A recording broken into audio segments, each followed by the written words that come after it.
Finally, the moment has arrived. Everyone is counting on us when the countdown starts at 5 seconds. 5, and there's someone in the crowd shining thinking, what nonsense. 4, I'm back. Back to just before I was pushed into that terrible game. As much as I reached the last and 20th round, if I could, I'd stop time right now. A message appears. Your 100 time reversal runes have already been used. And there he is. Well, this is the final attempt anyway, and I'll have to face this game until the end. For that, I'll need to take 4 people with me to the final round. He glances around thinking who will be the best people to team up with. We rewind a few minutes and we see a group of guys celebrating. Yeah man, now we're adults, no more need for fake IDs, right? So what are we going to do after graduation? Should I try delivering for iFood? Hey Gunman, what are you gonna do? He replies, me? Didn't I tell you before? I'm gonna be a gangster. The other retorts, are you crazy? If you mess up in that, you're done for, man. Another one asks, you're not joking about this, are you? Yaman responds, I've already said it. We only live once, right? I'm gonna live however I want. The friends laugh, half incredulous. You're nuts. Better stay away from this guy after graduation.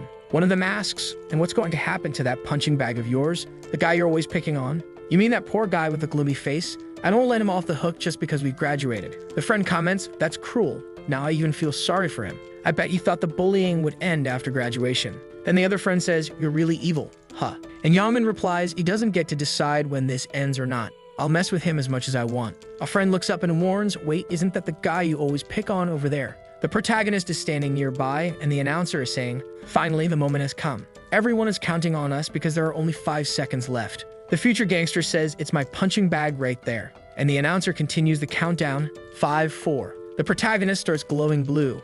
I don't even know what he's doing. 3, 2. Youngman looks at the protagonist, who stares back at him calmly. Youngman is intrigued and thinks, why is this lunatic staring at me? How weird. Something is off about this freak today. And finally, the new year arrives.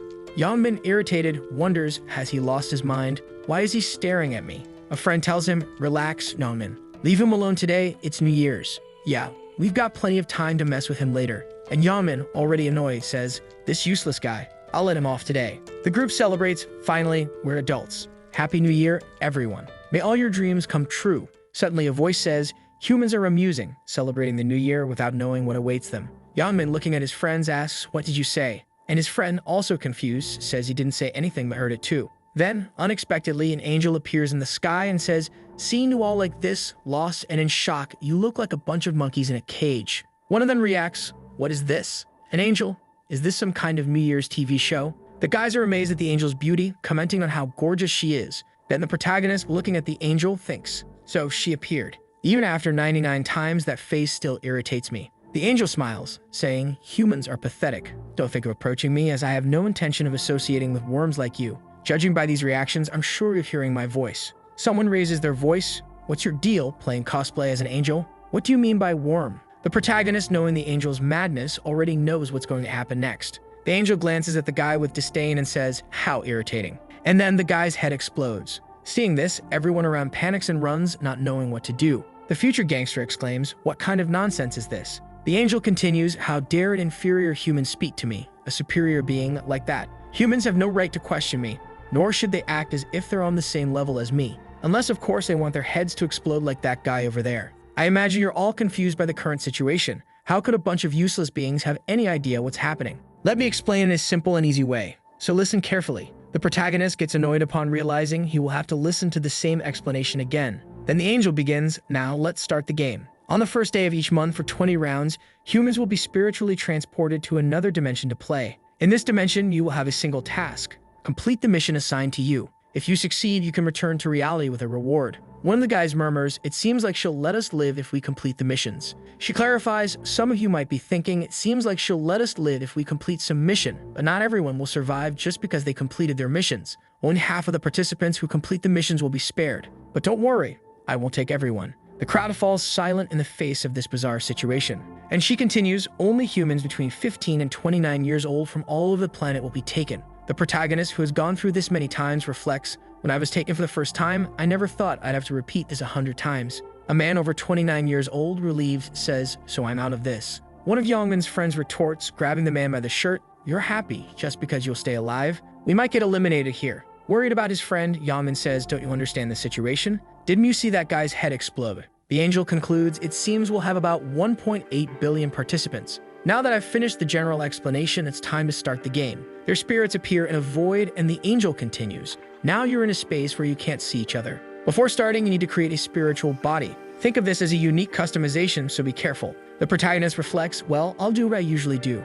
My nickname will be Black Scythe. Then we see an empty field with mountains and the protagonist appears looking very stylish. He thinks, with this it's been 100 times already. I'd used this appearance since the 12th attempt. It already feels like my real body. Other players finish their customizations and arrive at the location. Observing the others and seeing that they all look beautiful and attractive, the protagonist thinks, as always, everyone tried to look as attractive as possible. But if you have any sense, you never do that. This is a survival of the fittest world.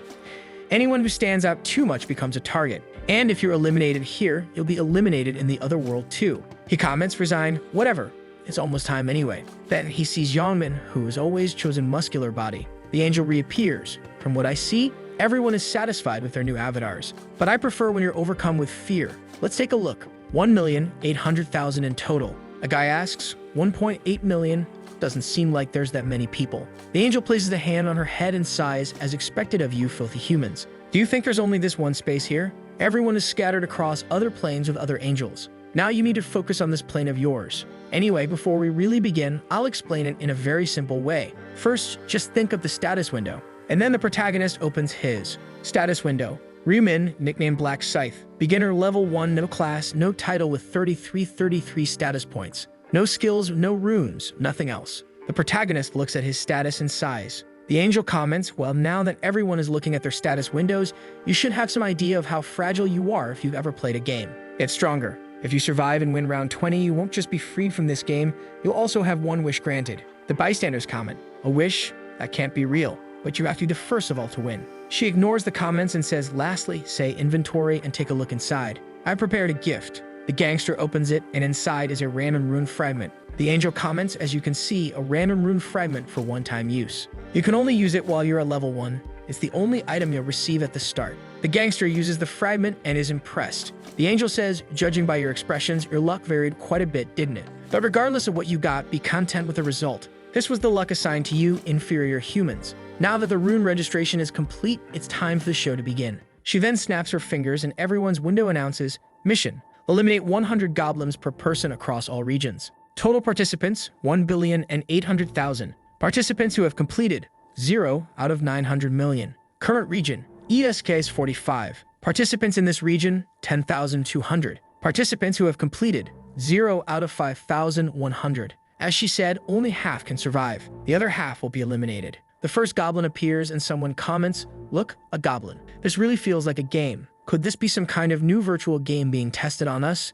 Were we kidnapped for this? The angel interrupts, you shouldn't be excited. Not all the goblins have been summoned yet. Then an enormous number of goblins appears, with countless yellow summoning lights. The people who thought it might be a virtual game start to panic. What is this? Why are there so many? The angel says, 10,000 humans against 50,000 goblins. Now fight to the death. The first goblins rush toward the group and everyone freezes, unable to react. Oh my god, they're coming. Don't get near them. Someone in the crowd, our protagonist, steps forward. Barehanded, he approaches the goblins. The people react. What is that guy doing? He's heading toward the goblins. But the protagonist simply gives a look and lands a precise kick on the goblin's forehead. This action seems to be part of his plan as he thinks, in a group, the first impression is crucial. I need to leave my mark on their minds. The goblin hit by the kick falls to the ground, dropping a knife. The protagonist picks up the knife. With this, none of them will dare approach me. I need to show my strength now and capture her attention. He glances at the angel, who's laughing at his kick. To impress her, I'll need quite the performance. 2 more goblins charge toward him, but with just a kick. He managed that. Imagine what he could do with a knife. He slices through them with no mercy, eliminating both. The group around him reacts.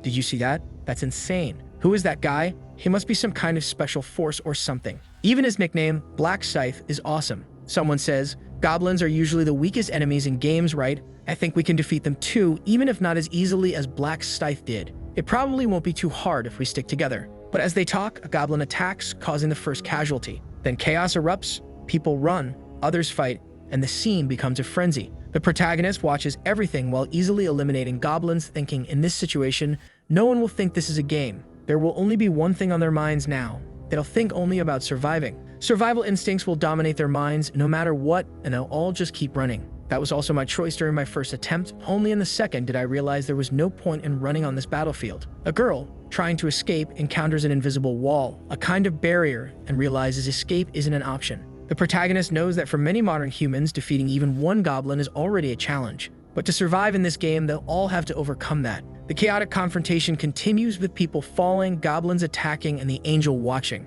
She comments, laughing, "How entertaining to see humans fighting goblins. Even small, if armed, they're dangerous." Her gaze fixes on the protagonist. Who is that human? Black Scythe, 70 out of 100. She then notices the system isn't showing more information about him besides the mission. What a mediocre system. Why is it hiding his details beyond the mission? She sighs, as a superior being guiding these humans is frustrating, but I think I'm starting to enjoy watching. The protagonist fighting eliminates a goblin. You defeated a goblin, gained 4% experience, 10 gold, and leveled up. Now he's completed 75% of the mission, dodges an arrow shot at him, and 5 goblins come his way. He dodges the first, strikes one in the chest, another and another, hits one in the forehead, spinning the dagger. The remaining goblin freezes in fear, even trying to blend in to become unnoticed. But the protagonist eliminates it without hesitation. He stares at the other goblins and taunts, "Anyone else coming?" The goblins cower, scared, even glancing sideways in an attempt to remain invisible. He breathes a sigh of relief. "Looks like I can at least catch my breath now." Next, he opens the status window. We see he's gained 6 points at level 4, and calculating that he quickly reached level 4 and earns 2 status points per level, he decides to allocate everything to dexterity. In addition to improving his dodge chances, it also increases his attack speed and movement speed. By far, dexterity is the most important stat early in the game. He concludes, "With this fast progress, I've probably already caught the angel's attention. It's time to finish this." He throws the spinning dagger straight at the opponent's forehead. "Hey, aren't you coming?" The goblins are a bit irritated, frozen in place, and he says, "If that's the case, I'll have to come to you."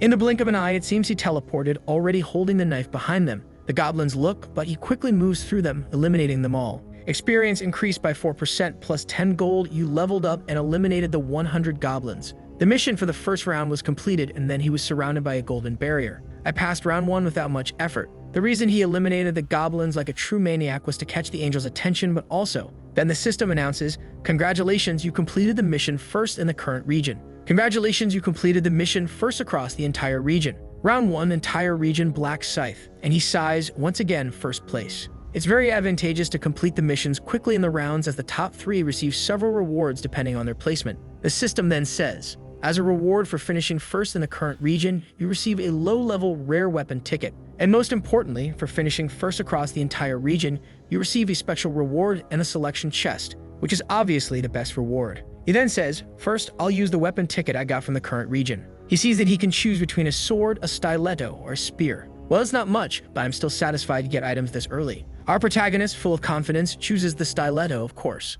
A rare weapon with 15 attack plus dexterity and no special effect, but the best dagger a beginner could use. He then discards the goblin's common dagger. I'll hold on to the special selection chest for now. Checking his status windows, he reflects on the title he earned earlier. This is something I've never seen in my last 99 attempts. He takes his rune and uses it. You use a random rune fragment. Congratulations, you obtained the time reversal rune. The rune obtained will be embedded in the player's soul. Traces of the rune were found in the user's soul, but due to the rune's special properties, the registration failed. He thinks, a natural outcome. If I could embed this rune repeatedly, it would mean I could keep returning infinitely. The system notifies him again. Due to the traces, you have been identified as a time traveler with 100 journeys and have earned the title of Last Traveler. He's confused. What does this mean? In this game, titles are concepts above runes in importance. The title of Last Traveler, unlock condition, obtain 100 time reversal runes. Special effect, upon elimination, the player remains in the same place for 1 minute in spiritual form and, when they wish, can revive with full health restored.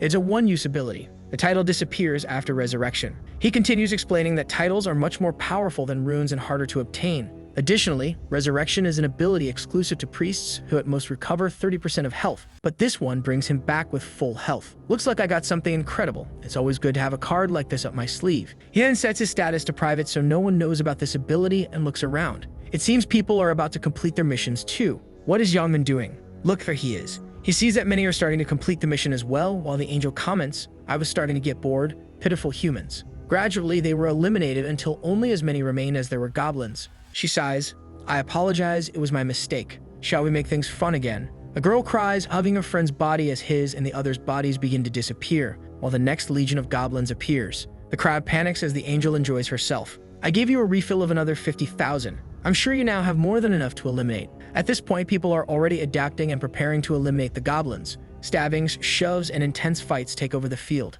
1,021 people finished. In the middle of the battle, some help while, selfishly, the gangster pulls a friend to take the stab in his place. 2,129 people finished. The protagonist watches everything from his safe spot. A crazy guy puts his bloodied hand on the barrier, probably watching a friend being eliminated. 3,533 people finished. The angel enjoys the situation while the protagonist observes her. At the end, 5,143 people completed the mission. The remaining participants who hadn't finished yet asked where the goblins were. The angel informed them, "I warned you, only half of you would complete the mission. Now that it's over, the rest must be eliminated. These are the rules of the game." The group reacted in terror, begging her to wait because they only needed to eliminate one more goblin. But she smiled and said, "Why so many sad faces? You should be happy to be alive. Well, in any case, you may return since you survived. Congratulations on passing the first round. I hope you put in more effort next time. But before we leave, why don't we take a look at the numbers?" The results window for the first round appeared, showing the protagonist in first place, finishing in 10 minutes, someone named Stupid Idiots finishing in 16 minutes, and someone named Heavenly Demon in 17 minutes. The protagonist ranked first regionally and overall, earning 1,000 gold as an extra reward to use in the game's shop. Everyone around him stared and he thought, "Looks like everyone already knows I'm rank 1. The angel exclaimed, "I can't believe the top one from all regions is from my region. What surprise."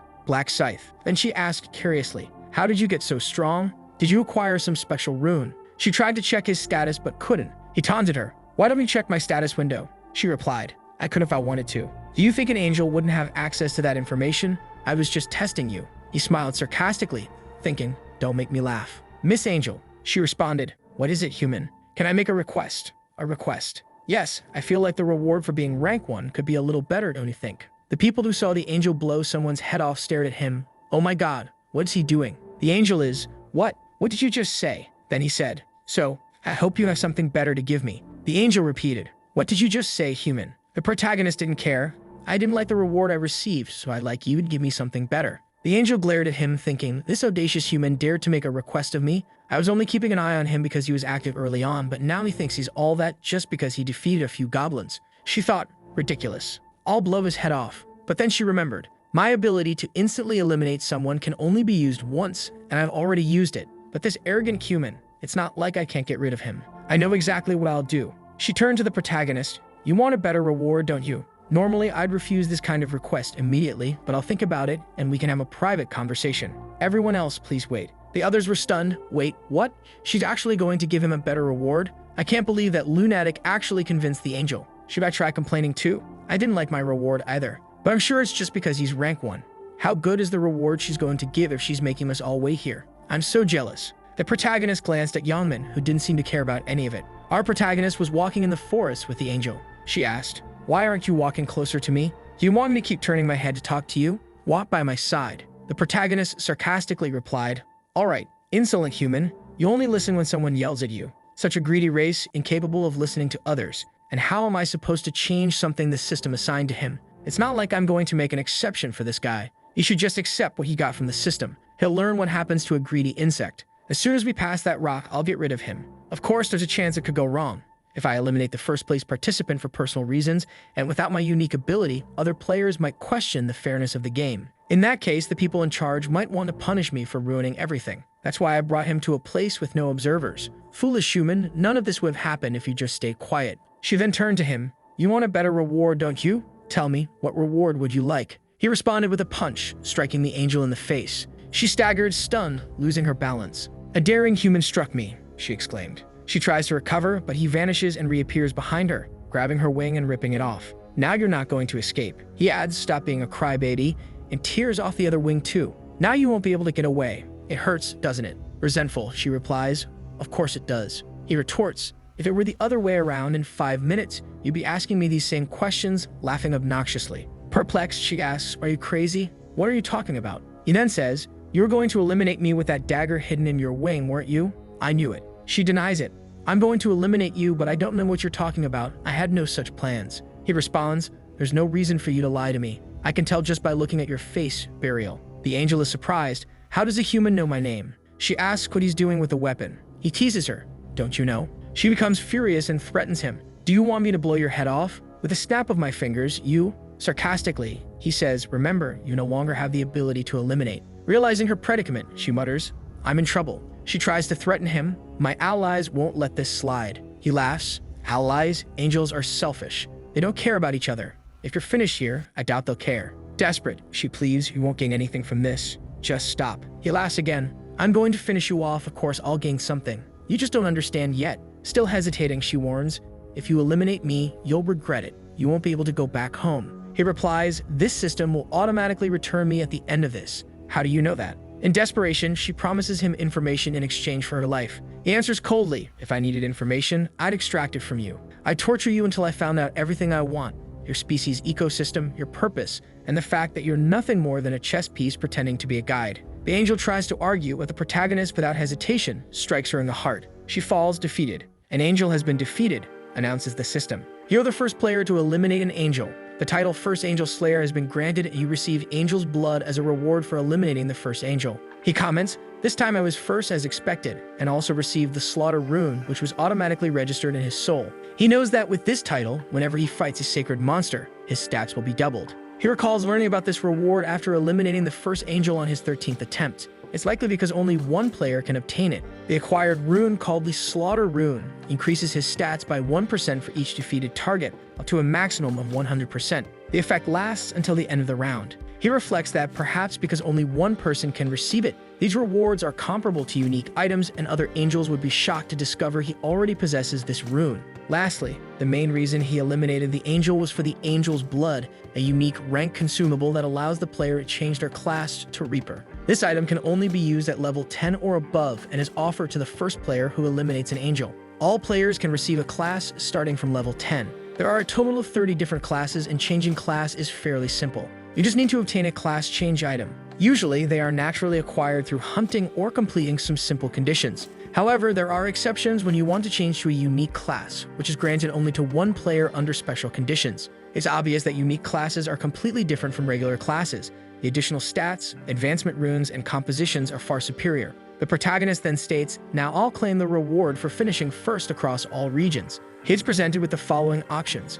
He can choose a special reward from the following. 1. An additional experience ability with 3 times the gain maintained only in round 2. 2. 2,000 gold. 3. Information about round 2. He knows the experience buff is the most important because his goal now is to reach level 10 as quickly as possible to change his class. And obviously, the additional experience ability for 3 times the gain in round 2 is the most critical choice. With the buff applied, he declares, this is my last attempt. I'll become the strongest, no matter the cost. And so we reach the end of the first round.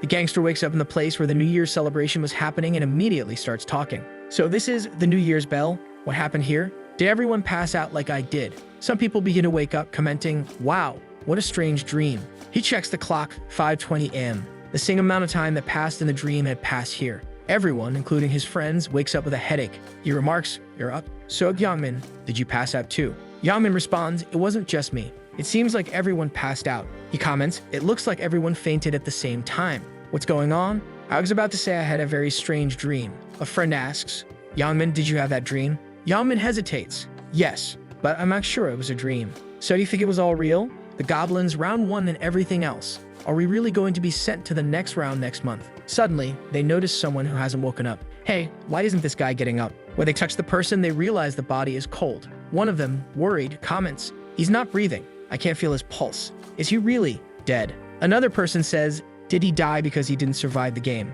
Are all the people not waking up corpses? This is impossible, only half survived. Will the next round be the same? The gangster prodigy, known for his coldness, speaks with unsettling happiness. It doesn't matter whether someone was born rich or poor. The chances of survival are the same. Now there's no reason to complain about life being unfair. Stay calm, you useless people. We just need to survive. But why are you all so worried? A panicked voice says, it's so unfair to be eliminated like this without even being able to fight properly. Youngmin, irritated, retorts, it's not like that. Other people were also put in this situation. What's unfair about it? His friends think to themselves, what a crazy bastard. An angry friend says you've lived your whole life as a gangster until now. So maybe you don't feel like you've lost anything. But I had plans, things I still wanted to do. One of the friends notices Youngmin looking around. What are you searching for? Youngmin replies, where is that damn kid? Who? That slave of yours? Yeah, where did that guy go? I'm sure I saw him over there before passing out. Did he not even make it past the first round? Makes sense, right? How can a weakling like that survive in the end? Then he hears something, looks around and sees a guy wearing armor. Who's that guy? Where did he get so much armor? Suvini notices a status window open in the real world. The status window appears for everyone. They quickly realize that each person can only see their own status window. If the game system applies to reality, Yaman tests his strength by breaking a stone with his bare hands. "This is amazing," he exclaims, euphoric.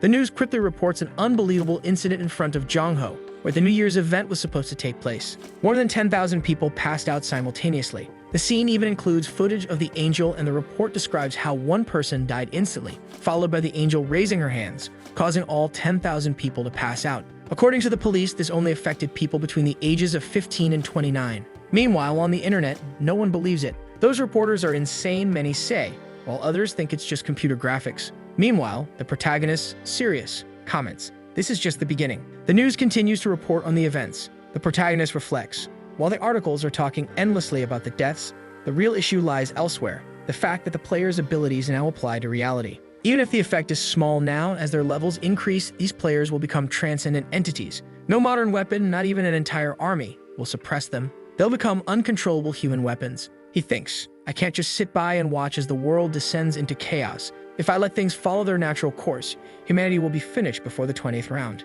There's only one solution. I need to control all the players with overwhelming power. I'm certain I'll have to use methods different from my previous attempts." We then see what appears to be the protagonist staring at a screen. To open the final boss's room, you need at least 5 players. I already have some candidates in mind with potential, and I've even thought about how I'll recruit them, but it's not time to act yet. At this exact moment, there's something even more important I need to do. He arrives home, opens the door, and sees that his younger brother had only instant noodles for dinner again. He opens the bedroom door and sees him sleeping soundly. He can sleep well even when his older brother hasn't come home yet. Ryewon, my younger brother, is about to start his senior year. Our family was ordinary until our parents passed away in a car accident. Many things changed overnight, and one of the most drastic changes was that I became his sole guardian. He adjusts the band-aid on his brother's hand and wakes him up. He turns on the light and says, "Time to wake up, one. It's morning." The boy groans, "But it's only 6 a.m.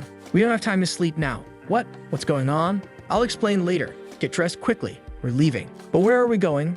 Are you trying to watch the sunrise?" "I'd rather sleep." "Listen, one. Now's not the time to relax and sleep. The world is in chaos." "But you said we were going to watch the New Year celebration. What happened?" The protagonist replies, "Just get ready, and I'll tell you on the way." The two walk through the city. The younger brother glances at the protagonist, confused, thinking for him to look this serious. What could have happened? The protagonist says, "You have no idea what's happening right now in Kyu." His brother retorts, "Why are you saying that? You're scaring me. Did something happen while I was asleep? Take a look at the top news right now." The younger brother checks his phone and is shocked. "Man, does this mean an angel appeared and kidnapped humans to another world?" The protagonist explains, to be precise, only their souls were taken. "You mean you too?" "That's right. Only after I managed to hunt 100 monsters called goblins was I able to survive in return." His brother is stunned by this revelation. "Is that true? Are you hurt anywhere?" "Don't worry about me." "How can I not worry about you, brother?" A flashback shows their parents' funeral. The protagonist reflects, "So this is family. The only one I have left is my brother, who's crying over there.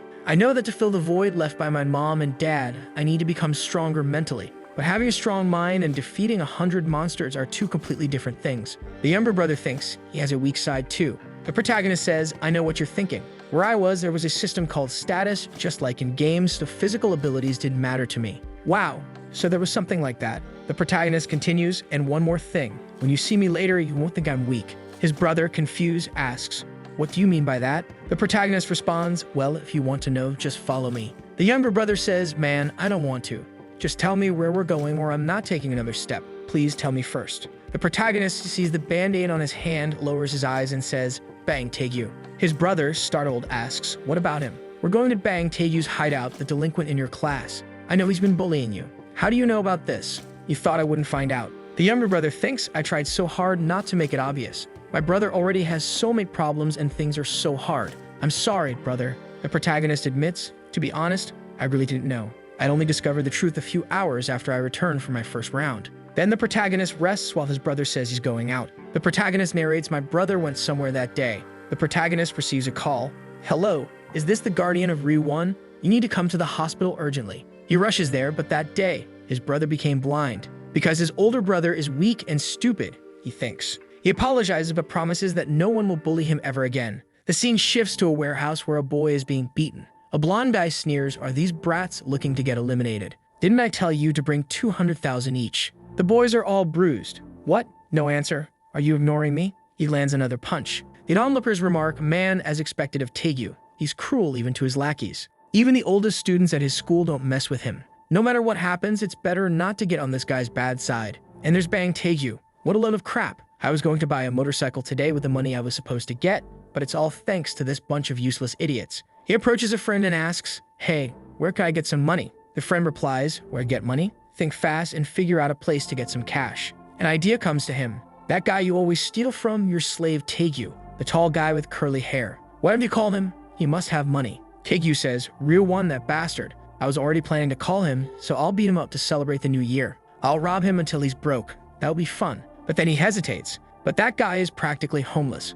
What kind of money will he even have for me, even if I beat him up? His house is a complete wreck. It's a dump. One of his friends says, seriously, man. He replies, yeah, that loser doesn't even have any relatives. He only lives with his brother. Then his friend notices the uneasy look on his face and asks, what's wrong, Taegu? Taegu stares at Ryuwon's brother and asks, what's that? And then the protagonist and his brother show up. Taegu takes one look and says, well, speak of the devil. No, not the devil, but a damn nuisance. Ryuwon, you son of a... Ryuwon quickly apologizes, holding his brother back. Taegu asks, who's this bastard? Just looking at his face pisses me off. Then he notices someone standing beside them. And who's this girl next to you? Did you bring another slave because you couldn't handle being alone? Ryuwon, nervous and terrified, can't respond. So protagonist steps in, I'm Ryuwon's older brother. Taegu scoffs, older brother? Look at this idiot. Didn't I tell you to keep your mouth shut? And now you've gone and tattled to this loser? You're in big trouble today, and your brother's coming along for the ride. He signals to his lackeys. Go get them. The guys walk forward. Man, the world's really gone crazy. This punk thinks he can fight Taegu. They taunt Ryuwon. Tell us, is your brother good at fighting? One of them steps up to the protagonist, who's shorter than expected, and mocks. So girly, are you really gonna try to fight? And he immediately gets punched in the face and drops like a rock. The guy behind him shouts, what just happened? Another adds, did that bastard dodge? And he takes a punch to the mouth, going flying as well. Man, this guy's got guts. Another rushes forward, but the protagonist dodges and lands more punches. Everyone ends up on the ground, trembling, unsure what to do. Taegu stands there, fuming. Useless idiots. So you've learned a little boxing somewhere, huh? You think you can take me on with that? He sneers. Ryuwon's brother, you must think you're something special just because you've learned a bit of boxing, huh? But haven't you learned that physicality is everything? The protagonist calmly responds, haven't you been keeping up with the news? Taegu snaps back, what news? What news, you idiot? The protagonist dodges another punch, then another and another, as Taegu grows increasingly dizzy. What's going on? Why can't I land a single hit on him? The protagonist quips, if you read the news, you wouldn't have dared to mess with a player like me, and lands a punch on Taegyu's cheek, dislocating his jaw. Taegu stumbles backward, his face twisting in pain. Where did that smug bastard go? The protagonist lands another punch from the opposite side for balance. Man, you don't stand a chance against me. Taegu lowers his hand from his nose and a tooth falls out. I'll destroy you, just die already. Taegu charges again, but the protagonist dodges, grabs his wrist, and lands 2 blows to his head. Taegu, dazed, stumbles. Damn it, why is this guy only punching me in the face? If I could just land one hit on him, just one. He charges once more, but the protagonist dodges, lands a punch on his mouth, and sends him flying. The protagonist calmly says, bang Taegu, does that hurt? Thinking, even after all my resets, I'll never forget what happened that day and I'll make sure that hell never happens again. He walks toward Taegu, who panics and begs him not to come closer. The protagonist grabs Taegyu's hand, surprising him. This is why you should never have messed with my little brother. The protagonist snaps all 5 of Taegyu's fingers at once. And now, let's move on to the other side.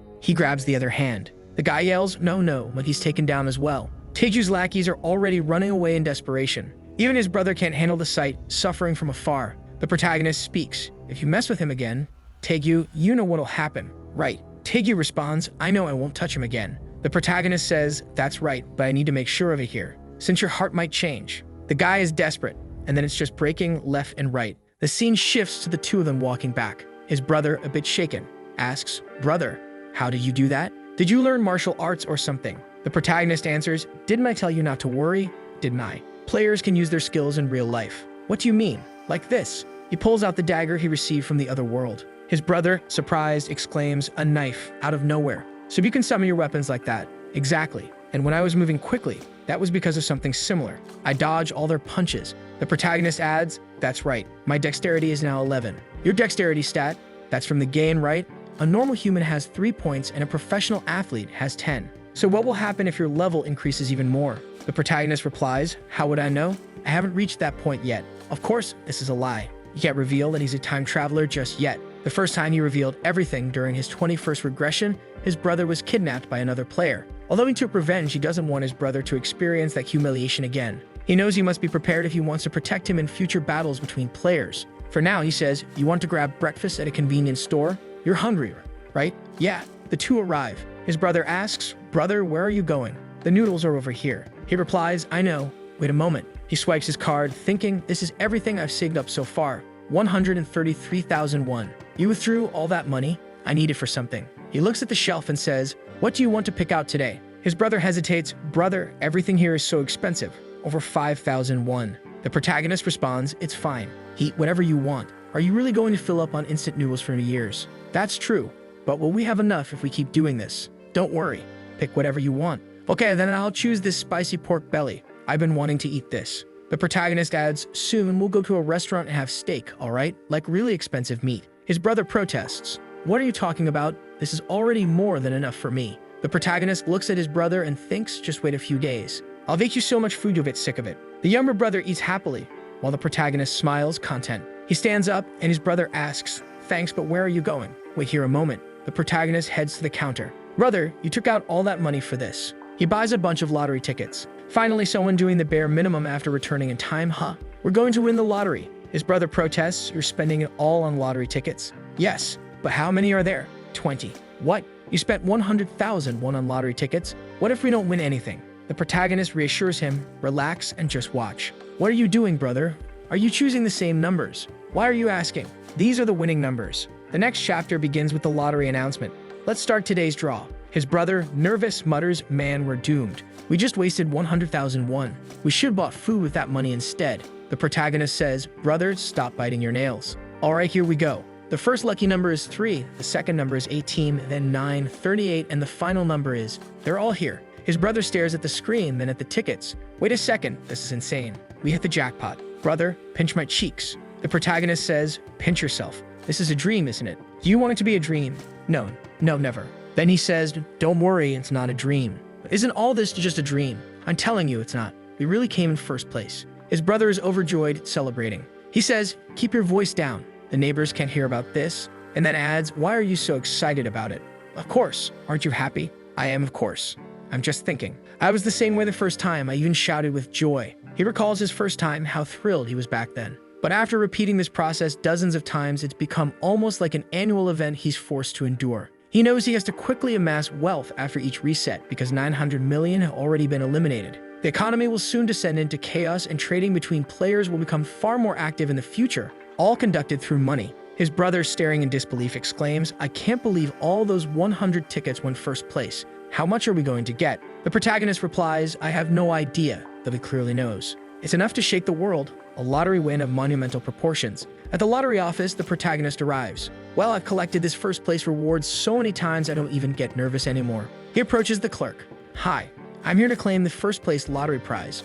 "Ah, congratulations, sir." As the clerk processes his claim, he remarks, "You look like a student. Where did you buy your tickets?" He replies, "QS 24 at the Yeonwee branch." The clerk, startled, exclaims, "What? Wait a moment. QS 24 in Yeonwee." He remembers hearing something earlier. "Did you hear? Apparently, 115 tickets won this time." 115? That many? Yeah, crazy, right? But the craziest part is that 100 of them came from one place. Don't tell me one person bought all of them. Man, no matter what happens, when this person arrives, call the president immediately. They'll be a very VIP guest. The protagonist notices the clerk is distracted and interrupts. "Excuse me." The clerk apologizes. "Could you wait here for a moment?" The protagonist agrees. A little later, the president arrives. "Thank you for waiting. I'm the president of the Yeonwee Bank." The protagonist introduces himself and the president exclaims, "You're the one who won first place. Congratulations." The protagonist replies, "Thank you. Why don't we move somewhere quieter? Please follow me." The protagonist is escorted to the ticket verification room. A secretary sees them and wonders,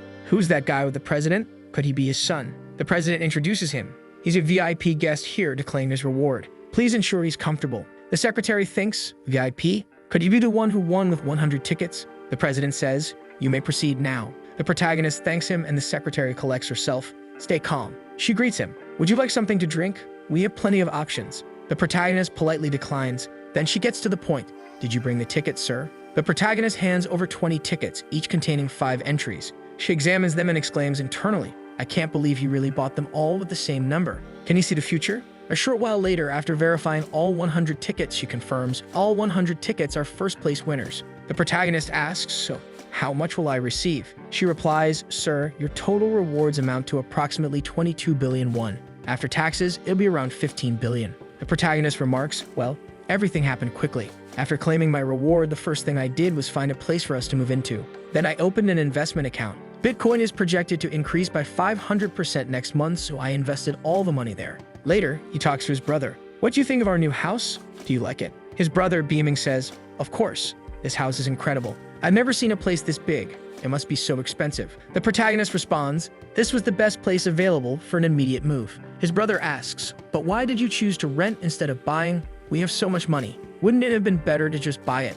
The protagonist explains, well, I don't have any money left aside from the 1 billion I withdrew to pay the rent. The rest is all in Bitcoin. His brother is shocked and the protagonist continues, I know what you're about to say, but I didn't do this without thinking, okay? Besides, I can still make a lot of money with the lottery since I've seen 4 sets of winning numbers in my dreams. His innocent brother can only stare in disbelief. Wow, I never imagined my brother would be one of those people who dreams about numbers. Then he starts, but brother, are you sure all these numbers are right? And don't forget them, okay? He responds, relax, I won't forget. Besides, it's obvious, right? How could I forget after seeing them countless times already? He says to his brother, well, anyway, get ready so we can go eat. His brother asks, where are we going? I didn't tell you, huh? We're moving today. Earlier during their conversation, he had only shown pictures on his phone, so his brother didn't know they'd be moving that very moment. The scene shifts to the gangster punching a wall, grinning with excitement. Damn, I knew it was a good idea to put all my attributes into strength. On top of that, I've got a room that doubles my strength. I got so lucky. I bet even Mike Tyson would be jealous of this punch. Well, this punch is enough for testing. Why don't I try a real fight now? Then he starts banging on the protagonist's door. Reumin, I don't think this bastard is dead, but he's not even answering my calls. Arrogant piece of trash. Did you think I'd let you get away after glaring at me like that? I'm going to destroy you. He's pounding on the door. Even though he and I are both players, a loser is always a loser, and now I need to teach you a lesson. It's obvious this bastard is hiding in the house, so why isn't he coming out? Fine, if that's how it's going to be. He leans against the door, thinking, if I hear the sound of breathing, I'll smash this place down. Then a voice speaks, student, what are you doing in front of someone else's door? He responds, why do you care? Are you the owner of this place or something? The man replies, I am the owner. The gangster looks confused. What are you doing? Are you here to meet a friend? My friend? That's right, I'm here for my friend. Could you open the door for me? Unfortunately, I lost contact with him. If you could just open it. The man says, oh my, it seems you've been abandoned by your friend. What? It's an empty room? The student who lived here moved out. When did that happen? He moved out today, but I don't know where to. That bastard ran off without saying anything. The scene shifts to an apartment building. The younger brother exclaims, wow, this is so tall. There's even a revolving door at the entrance and card access to the rooms. A building staff member approaches the protagonist saying, your identity has been confirmed. The younger brother exclaims, oh my god, there's even security here. Brother, this place is amazing. Let's go. Right. They arrive at the apartment and the younger brother marvels, wow man, how big is this place? About 330 square meters. Whoa dude, 330 is way too big for an apartment. 330? Isn't that a bit too much space for just the two of us? The protagonist responds, we've got plenty of money, it had to be this size, right? His brother asks, how much was the lease for this place? 500 million won upfront and 22 million per month. Now this is crazy. The younger brother is stunned. Wait a second, 22 million for rent? Not long ago, I was worrying about buying food that cost 5,000 won. He protests, brother, I think this place is too expensive. Wouldn't it be better to get a cheaper place? The protagonist doesn't care, looking around. No, we need to spend at least this much. The more expensive, the better the security. He thinks to himself, on the first day of the month, players fall asleep until they return from the game. This is the most vulnerable time for everyone, for natural disasters, earthquakes, fires, and assassins hired by other players. So when the time comes to enter the other world, players need to be in the safest place possible. It doesn't matter how amazing you are in the other world if you get eliminated here in real life. The protagonist asks, do you like the apartment? The brother answers, of course I do. There's no need to ask. Good. I'm glad you like it. The younger brother, feeling guilty, mutters, I'm sorry, brother. The protagonist asks, why are you worried about this otherworld stuff? Do you think I'll have to fight again when the next month comes? But I'm here just enjoying everything without any problems. I didn't notice things. I'm sorry. The protagonist gives him a slap. Why are you so down? You think I won't come back from the next round? It's not that. Stop thinking about that stuff and let's go eat. I heard there's a great Korean food place on the second floor. The protagonist checks his phone. It seems like he noticed I moved. I'll just ignore him for now.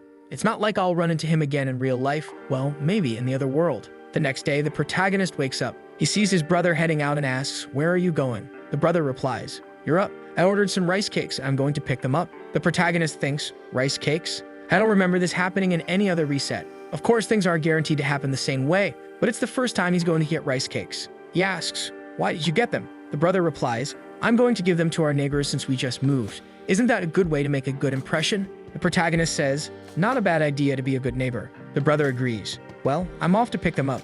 You can rest if you want." The protagonist says no, gets ready, and goes with him. They ring the doorbell. "Who's there?" "Hi, we just moved in and wanted to say hello." A woman answers the door. "Oh, you two look alike. Are you brothers?" "Yes, we brought some rice cakes for you. They're best when warm." She takes them, thanks them, and they head to the next house. They deliver the rice cakes, receive thanks, and move to the next house, where a child answers, and they give rice cakes again. The brother says, "All right, there's only one more place left." The protagonist replies, "Let's finish this quickly and head home to rest." At the last place, the brother comments, "This is the penthouse, you know. They use both the 44th and 45th floors." The brother marvels, "Wow, that means they're super rich." The protagonist says, "I don't know the details, but it's either a very wealthy family or a celebrity." The brother rings the bell, but no one answers. He rings again, starting to worry. "I don't think they're home." Then the door opens, and he immediately recognizes her. It's the actress Siu Arin, with a bodyguard behind her. The brother blurts out, "Wow, she's beautiful, just like an angel." The bodyguard steps forward and asks, "Who are you?" "Fans." The protagonist, arms crossed, replies, "We're your neighbors from downstairs." "Neighbors from downstairs?" The brother steps forward to offer the rice cake and says, "Want some?" The bodyguard responds, "I'm fine. Besides, she doesn't eat this kind of thing." He moves aside and opens the elevator. The bodyguard tells her to go in and she complies, glancing at the two of them. The protagonist thinks, "I don't know who this person is, but that was rude. Best to ignore that jerk." The brother says, "I'm fine, but did you see her?" "Wow." The protagonist, "See who?" The brother, "What do you mean who? You saw her too. That was Siu Arin." "Siu Arin? Siu Arin? Who's that?" The scene shifts to Siu Arin, reflecting on how several actors have been eliminated. She's worried about how the world continues to function. She receives a text message. "Arin, did you see the news? Seojin passed away. Are you coming to the company tomorrow?" She reflects. "To think that someone more successful than me was eliminated in the first round. If I hadn't obtained a good rune, I'd probably be in those headlines too." She realizes how far she's come and thinks about how she's managed to stay where she is. "Would I have become this famous without the company's support? Even this penthouse is funded by them." The bodyguard asks, "What are you thinking about, Arin?" She replies, "Nothing." He sits and says, "You can be honest with me. Didn't I tell you that before?" She says, "I was just thinking about how the world ended up like this. And will I survive the next round? Is that what's on your mind?" He reassures her, "Don't worry about the next round. Why would you worry with me by your side? You just need to have confidence in me and relax." She thinks, "Of course, who else would I trust?" She thought to herself, "When the company assigned this guy as my manager and bodyguard, I was skeptical, thinking they just wanted someone to keep an eye on me. But if it weren't for him," remembering how he helped her eliminate the goblins, she realized she would have been eliminated in the first round without him. He said to her, "I'll protect you no matter what happens, so don't give up." She replied, "Thank you so much, but what about those two rice cakes they brought over? They look delicious." The bodyguard said, "You'll gain weight if you eat that." She retorted, "Wow, but they went out of their way to come greet us. They must be upset." He responded, "Forget it. They just came to greet you. It's nothing special. They probably want something from you. If you give them an opening, they'll keep bothering you." She reflected, "They didn't seem like that kind of people." Then she added, "Come to think of it, that neighbor of ours looked older than 15. So he eliminated 100 goblins and survived." The bodyguard replied, "I think so." She said, "Wow, it's fascinating to see him go through all that and act like it's no big deal." The bodyguard questioned, "Do you really think eliminating 100 of those things was hard? Only an idiot would fail." She knew she had only done well because her abilities fit that world. Even then, she wasn't as skilled as that person, Black Scythe. He almost made me pity the goblins. He probably has some real-world job. I wonder what he does. I'm sure I could survive this second round if I worked with someone that's skilled. This time,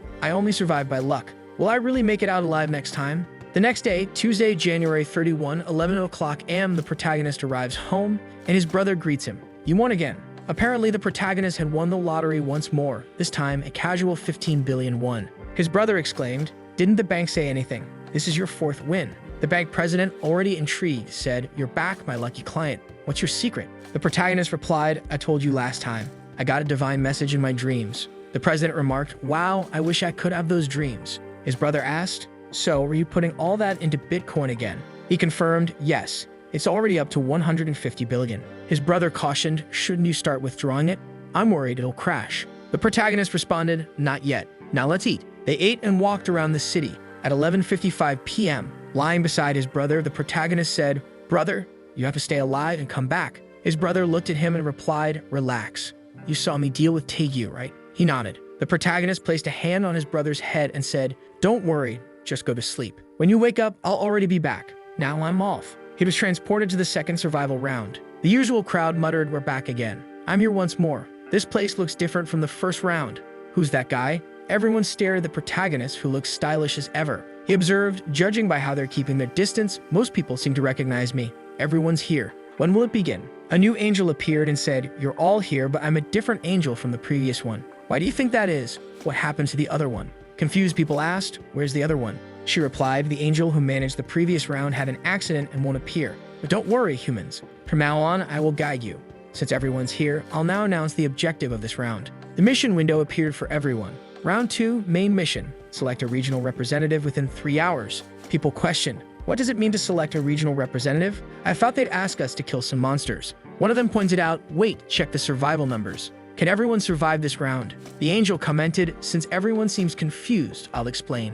As you can see, completing this round has nothing to do with fighting. It will end once you select a regional representative. When someone becomes a representative, they'll gain the authority to command others and force humans to do whatever they want. If the representative gives an order, the others will either crawl or be eliminated by them. Don't you think that's immense power? In 3 hours, everyone will receive a ticket to vote. With this ticket, you just need to choose someone to become the representative." One guy observes and asks, "That's it? Nothing more?" The answer comes, "That's right. By simply voting, you will complete the mission and can return home. Think of it as a break between rounds." Everyone is excited. "Man, I don't even have to fight. I'll survive. This is way easier than the last round." Then she adds, "Well, now you just need to discuss who will become the representative within the next 3 hours. Time until voting, 3 hours. People are ecstatic. "Man, I'm not going to be eliminated. This is great." The maniacal gangster, however, is annoyed. "What a disaster. I was ready to fight, and now it's all for nothing." Someone approaches him. "Yangman, calm down, man. What's the problem? We'll survive just by voting."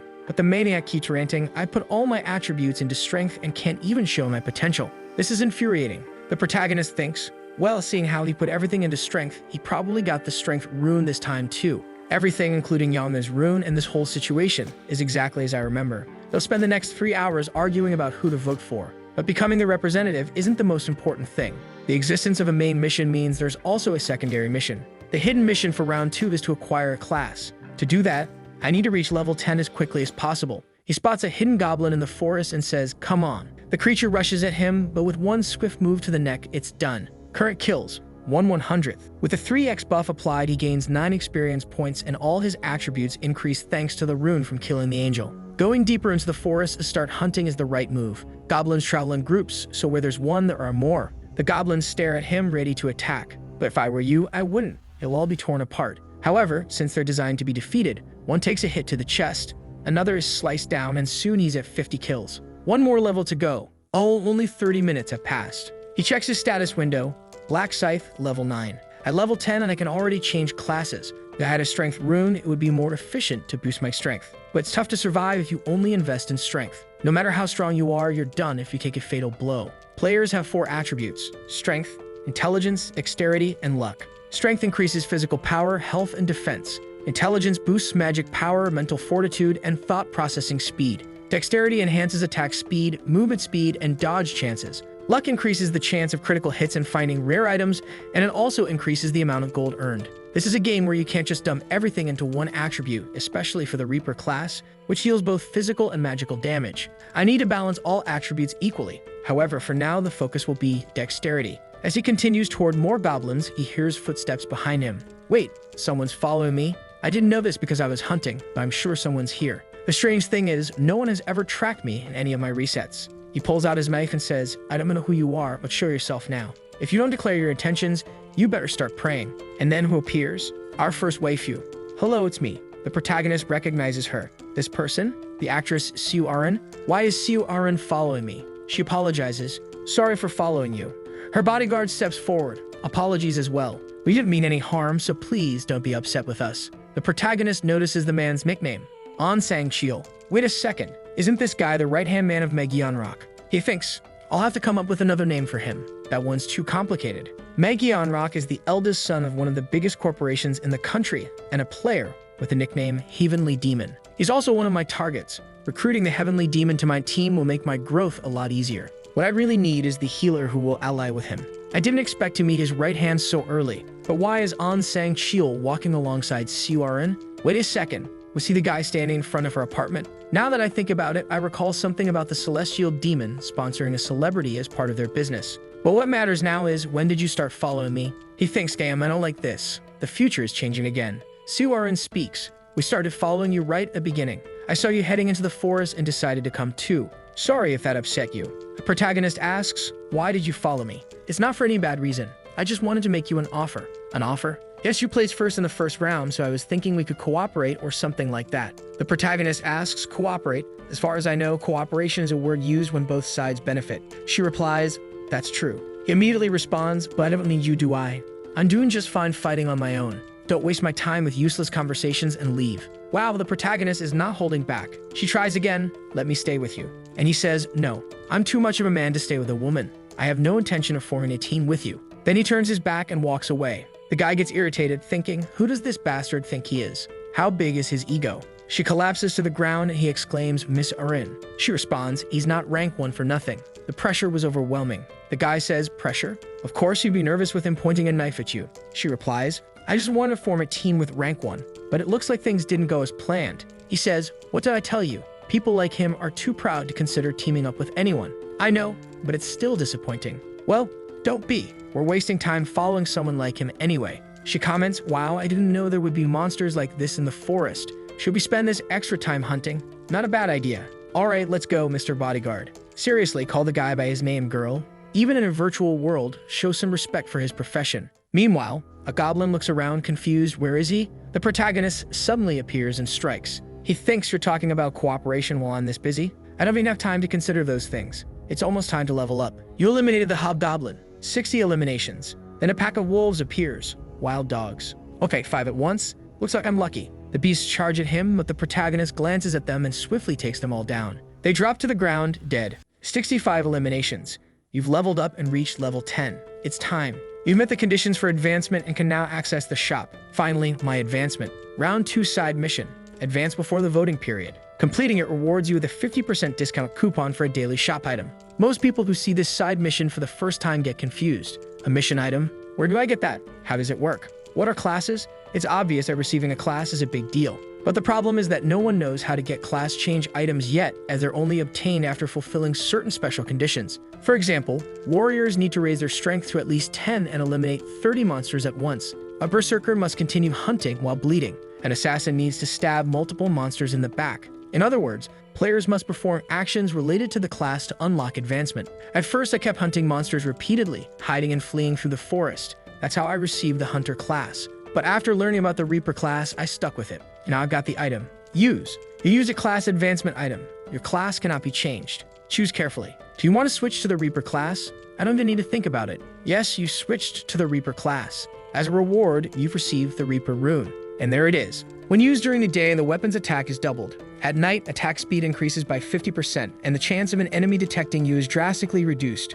The rune has been automatically registered to the player's soul. As an advancement reward, you've received the Reaper's Scythe. As a reward for completing the secondary mission, you've received a 50% discount ticket. Your rank has increased from beginner to apprentice. The protagonist comments, all right, my rank has gone up too. Here, players are divided into 6 ranks. Grandmaster at level 99, Master at level 60, Expert at level 40, Regular at level 20, Apprentice at level 10, and Beginner at level 1. Just like in a game, you receive more abilities each time your rank increases. He receives the Reaper's ability, Death Insignia. Effect: creates an insignia visible only to the target and the caster. The target's remaining health becomes visible, and they take 100% additional damage. The ability can only be active on one target at a time. The protagonist says, with the rank advancement, you can also equip higher ranked items. He equips the Reaper's Scythe, which while playing for now, holds potential. The system announces you have been identified as the first player to change classes and have received a random gold pouch as a reward. The protagonist remarks, well, being the first to advance also comes with perks. The system notifies him you have received the neutral ability, Track. Effect: allows you to locate a target of your choice. To track a target, you need to know their face and name for them to be valid. Ability value: 20,000. The protagonist says, I got a skill worth 20,000. Should I test it? He uses it. Tracking Huang Yangmin. Face and name recognized, tracking target's location. Yeonmin's location confirmed 190 meters away. To find the target, follow the arrow ahead of you. The protagonist reacts 190 meters. That means he's also entered the forest. The last time I did this, he was 2 kilometers away. Should I check it out? The scene shifts to Sue Arin and her bodyguard fleeing. She stumbles to the ground. I can't run anymore. My leg won't move. The bodyguard urges, we have to keep running, Arin, or we'll get caught. Stand up, even if it hurts. She struggles to get up. The spot where the arrow hit is burning. It's on fire. He reassures her. It's just a theory. But I think even if you're injured in this world, your real-world body remains intact. You just have to survive, and somehow everything will be fine when you return home. She responds, got it. I'll try to endure. But then a voice interrupts. Where do you think you're going like that? They turn to see Yeonmin standing there. Well, looks like I didn't hurt you enough last time. The bodyguard grumbles. Right, we got caught because of this damn woman. What kind of bodyguard says that? I thought he was more loyal. He squares up, realizing he has no choice but to fight. Yeonmin mocks him. Oh, old man, are you planning to fight us? Take a look, don't you see how many we are? The bodyguard asks, why are you doing this? What did we ever do to you? Yeonmin replies, of course you didn't do anything. Then why attack us out of nowhere? He smirks. We just want one thing. What's that? The girl standing next to you. We don't care about you. We just want Sue Arin. Yeonmin's crew discusses among themselves. Is it really Sue Arin? Look at her. It's the same name and face. Couldn't it just be someone impersonating her, right? Who cares? She looks the same, doesn't she? Yeonmin says, if you step aside and leave Sue Arin here, I'll let you go. How about that deal, old man? The bodyguard groans. What a mess. You should have told me Sue Arin was your target from the start. If you had, I would have abandoned her without hesitation. I have no intention of getting eliminated because of this woman. He thinks, but there's a problem. If I don't protect Sue Arin, I'll disappoint director Megionrock, the heavenly demon. Yeonmin taunts him. Well, old man, made up your mind yet? What's with that pose? You want to fight. The bodyguard retorts, do you realize what you're doing is a crime? Yeonmin laughs. A crime? That's a good one. You think there are any laws here? And who are you going to tell? The police when we get back. Go ahead and try, but what proof you have? This might not even be my real face. The guy thinks, what a situation, he's getting on my nerves, but he's right. I don't think he'll let me go with just a few words. Looks like I have no choice but to fight him with this battered body of mine. Then he notices someone nearby and says, you're. And there he is. Black Scythe. Yeonmin glances nervously at him and says, what? When did this guy? The protagonist steps forward and asks, what are you all doing here? Yeonmin responds, oh hey there, brother. How about you just keep on walking? The protagonist cuts him off. I'm not talking to you. He looks at the bodyguard and asks, what's the situation? The desperate bodyguard explains, this guy, they're trying to capture Sue Arin and set a trap for us. If you could help, we know you a great debt, Mr. Black Scythe. The protagonist turns to Yeonmin and asks, what's he saying? Is it true? Yeonmin retorts, who cares if it's true or not? Just go on your way. It's none of your business. The protagonist's aura flares red. What do you mean it's none of my business? These are people I know. Yeonmin hesitates. What are you going to do? The protagonist swiftly draws his scythe. I can't abandon an injured person. The gangster grows irritated, Sue Arin is relieved, the bodyguard expresses his gratitude, and the protagonist finds himself at the center of it all, thinking, well, it's not like I won't benefit from doing this. If I help this guy, the celestial demon will think highly of me. And if a conglomerate like his owes me, it'll create a snowball effect, leading to a much bigger favor in return. Not to mention, I really don't like these useless idiots here. Yeonmin sneers, so what are you doing, man? I'll take you out if you take another step forward. The protagonist replies, what's the problem? Don't you want to fight? Yeonmin thinks, arrogant bastard. What does he think he's doing? He wiped out those goblins in an instant and ranked first last time. Do I really have to fight a monster like him? The protagonist plants his scythe into the ground. Be honest with me if you don't want to fight. Yeonmin asks, if I'm honest, will you let me leave? The protagonist responds, I might consider it. All you need to do is get on your knees and start begging for your life. Yeonmin fumes, wait, he's asking me to humiliate myself. In front of my friends and Sue Arin, I wouldn't want to fight him if I could avoid it, but this is pissing me off. You son of a... He thinks, but hold on, I'm strong enough to break a wall with my fist. If I'm lucky, I might even send this black scythe flying with one punch. Smirking, he says, you're crossing a line, you bastard. What do you want me to do? Get on my knees and beg. Are you looking to get eliminated? He plans, if I can gradually close the distance, I'll just land a punch square on his face. Not even this guy could survive something that can break a stone wall, right? The protagonist sheaths his scythe and Yeonmin blurts out, wait, what are you doing? The protagonist replies, wouldn't it be unfair for you to come empty-handed while I use weapons? Winning that easily would be kind of boring. Yeonmin snaps, you're being ridiculous. But before he can finish, the protagonist vanishes and reappears in front of him. You fool, you put your weapon away and expose your face. Yeonmin throws a punch at the protagonist, but he quickly sidesteps and counters with a kick to Yeonmin's stomach, sending him flying. Yaman crashes to the ground, beaten and groaning. The protagonist smirks. Stop swearing. My ears might rot if you keep that up. He lands a heavy punch on Yaman's mouth, grabs him by the collar, and rains down more blows on his face. Yaman thinks this isn't just a punch, it's like being beaten with a hammer. This bastard is as strong as I am, but he doesn't seem to have his strength ruined like mine. How is he this strong?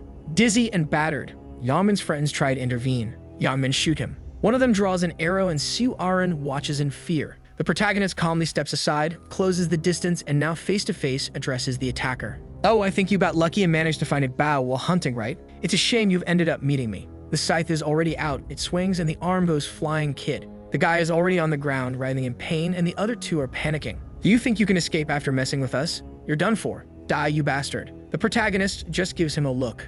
Death emblem, he pulls out the scythe, swings, and wow, so cruel, he cuts the warrior right at the shins. Man, that scythe slices through like butter. He's already stiff on the ground, and his friend is his leg. Dude, the protagonist says, you attacked me with a weapon, didn't you? So you'll have to pay the price. And then man, the protagonist seems to have a thing for chopping people into pieces, and now everyone's ending up amputated. They're going to have to set up a disabled zone. Well, as expected from the death emblem, this buff with double damage can cut through even armor in a single blow. The guys are all on the ground, amputated.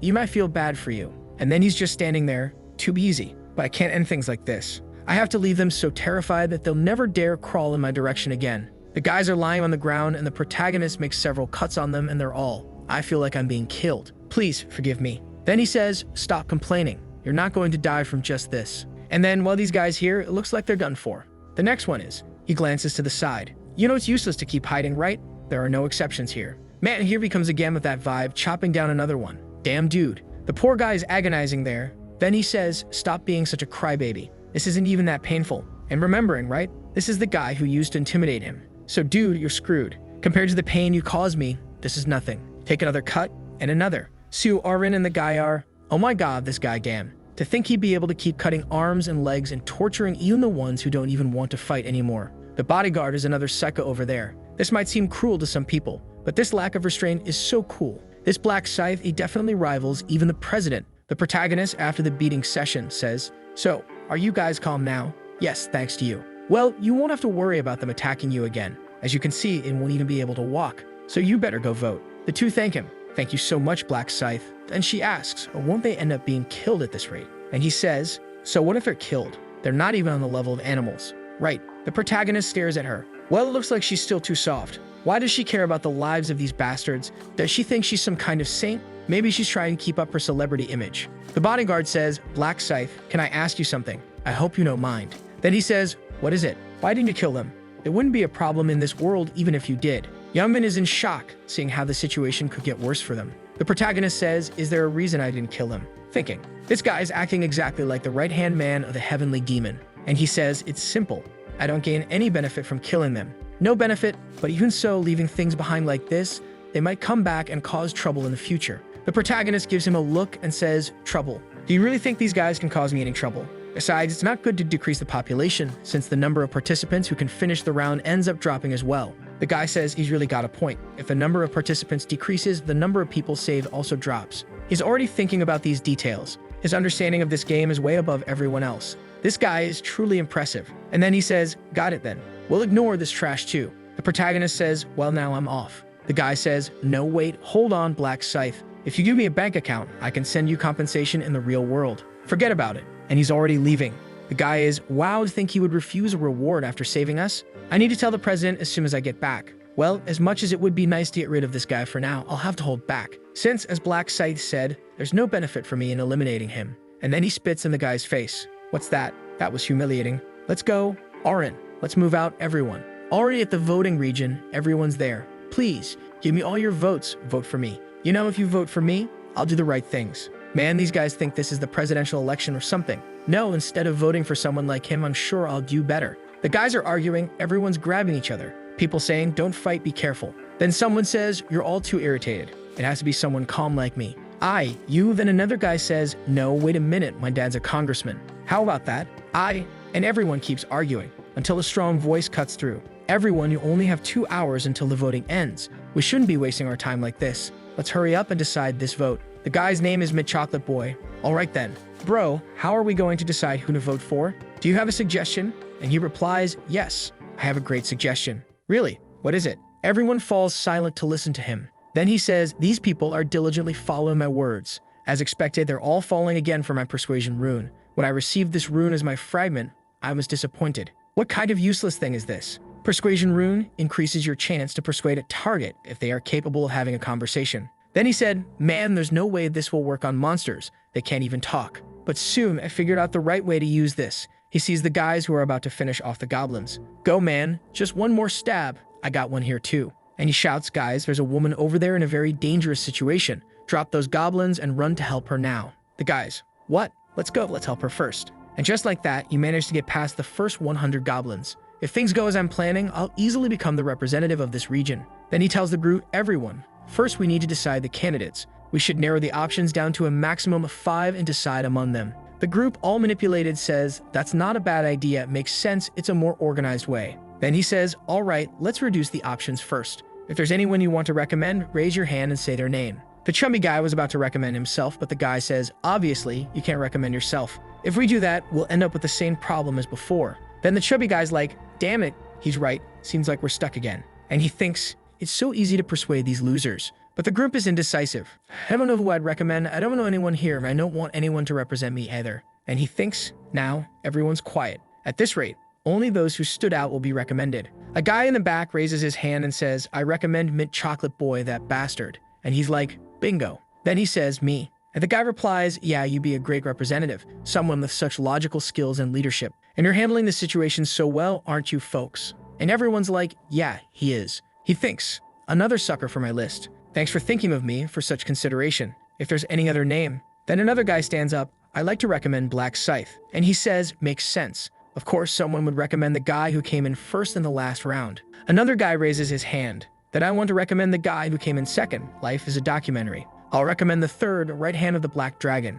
Alright then, with that, we already have 4 candidates. We just need one more. Is there anyone else you want to recommend? Alright then, since there isn't, let's say we have 4 candidates. Before we vote for these people, does anyone want to say anything? Thinking to himself, convincing this bunch of losers will be really easy. When I become the representative of this region, I'll. Another guy nearby interrupts, stop talking all that nonsense. Then he goes, huh. Looks to the side, and there he is, Life is a Documentary, the guy ranked number 2. And he says, I can't listen to the garbage you're spouting anymore. The guy's like, what do you mean? What are you saying? Then he replies, oh, Mint Chocolate Kid, you must think this world is pretty easy, huh? People just do what you say with a few words, right? Now he's there thinking, what does he mean? Could he know about my ability? No, he must be talking for another reason. Rank number 2 steps up, go to hell. Who do you think you were to decide who represents the region, you damn provocateur? Then the guy responds, oh, you're already crossing the line. There's a saying that the words a person uses are their face and personality. Do you really need to be so hostile? Mint Chocolate thinks, perfect, this will probably work.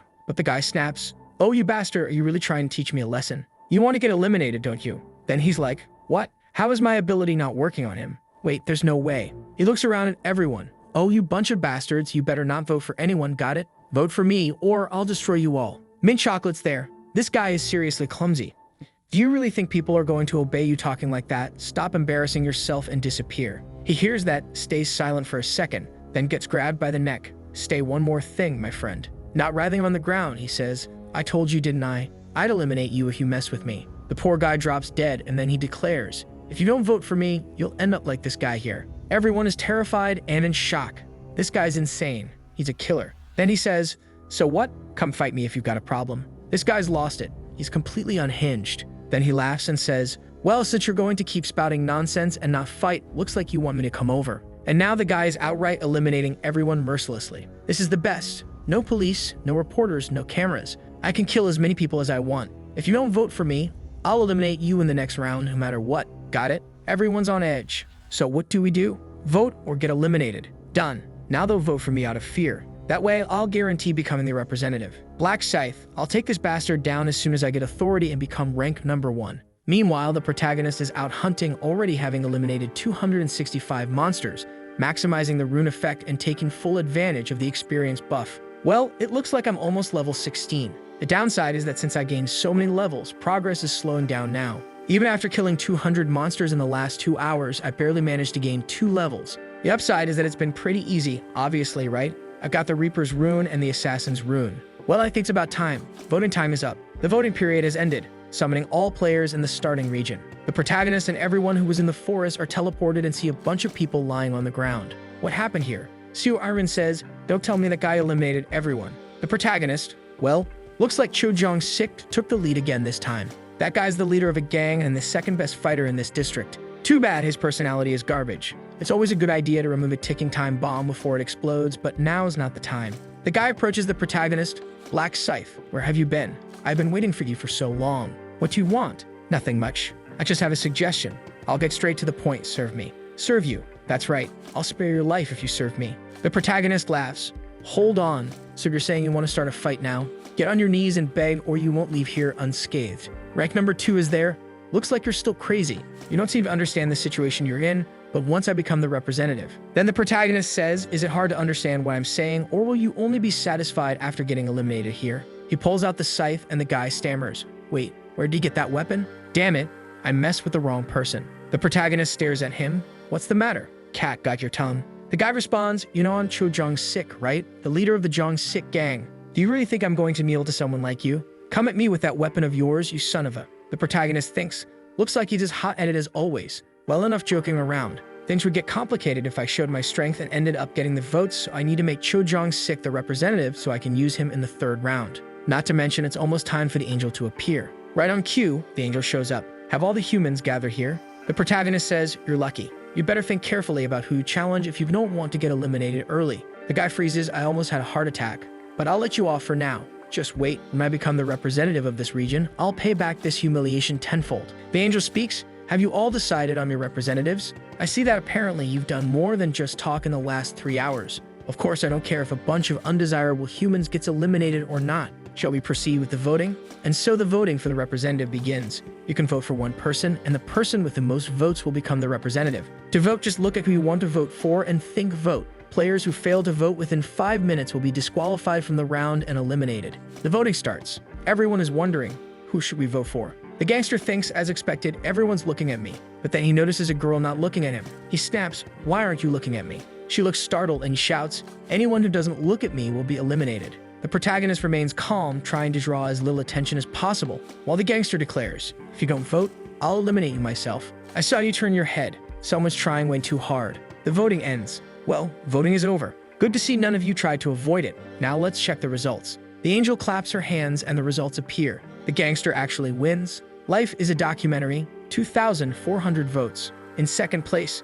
the protagonist with 2,000 votes. The gangster exclaims, "I'm in first, but are you telling me I only got 2,400 votes and Black Scythe is in second? Those bastards, I told them to vote for me, but they voted for Black Scythe instead." The angel announces, "Well, here are the results. Life is a documentary. You're the representative of this region. Since that's the case, I'll grant you the power of authority so you can command the people." Then the system speaks. You become the representative of the region. As the representative, you've been granted the command authority. He smiles and says, "Now you're going to regret not eliminating me, Black Scythe. I'll command everyone to eliminate him." But when he looks at the ability, it says, "Temporary skill. Command authority. You can issue one command to players and forcibly control them. Under its effect, the player cannot disobey the command under any circumstances. Usage limit, 10. The ability does not work on players with a class. The gangster is stunned. Wait, I can only use this 10 times, and I can't even use it on players with a class? Does that mean everyone who's received a class can ignore everything I say?" The angel continues, "Well, dear humans, you must be thinking everything is over after the voting, right? But that's not the case. There was a hidden mission in this round." The crowd is shocked. Wait, what does she mean? Hidden mission. Then it appears. Side mission. Advance before the end of the voting and receive a class. Everyone exclaims, "What?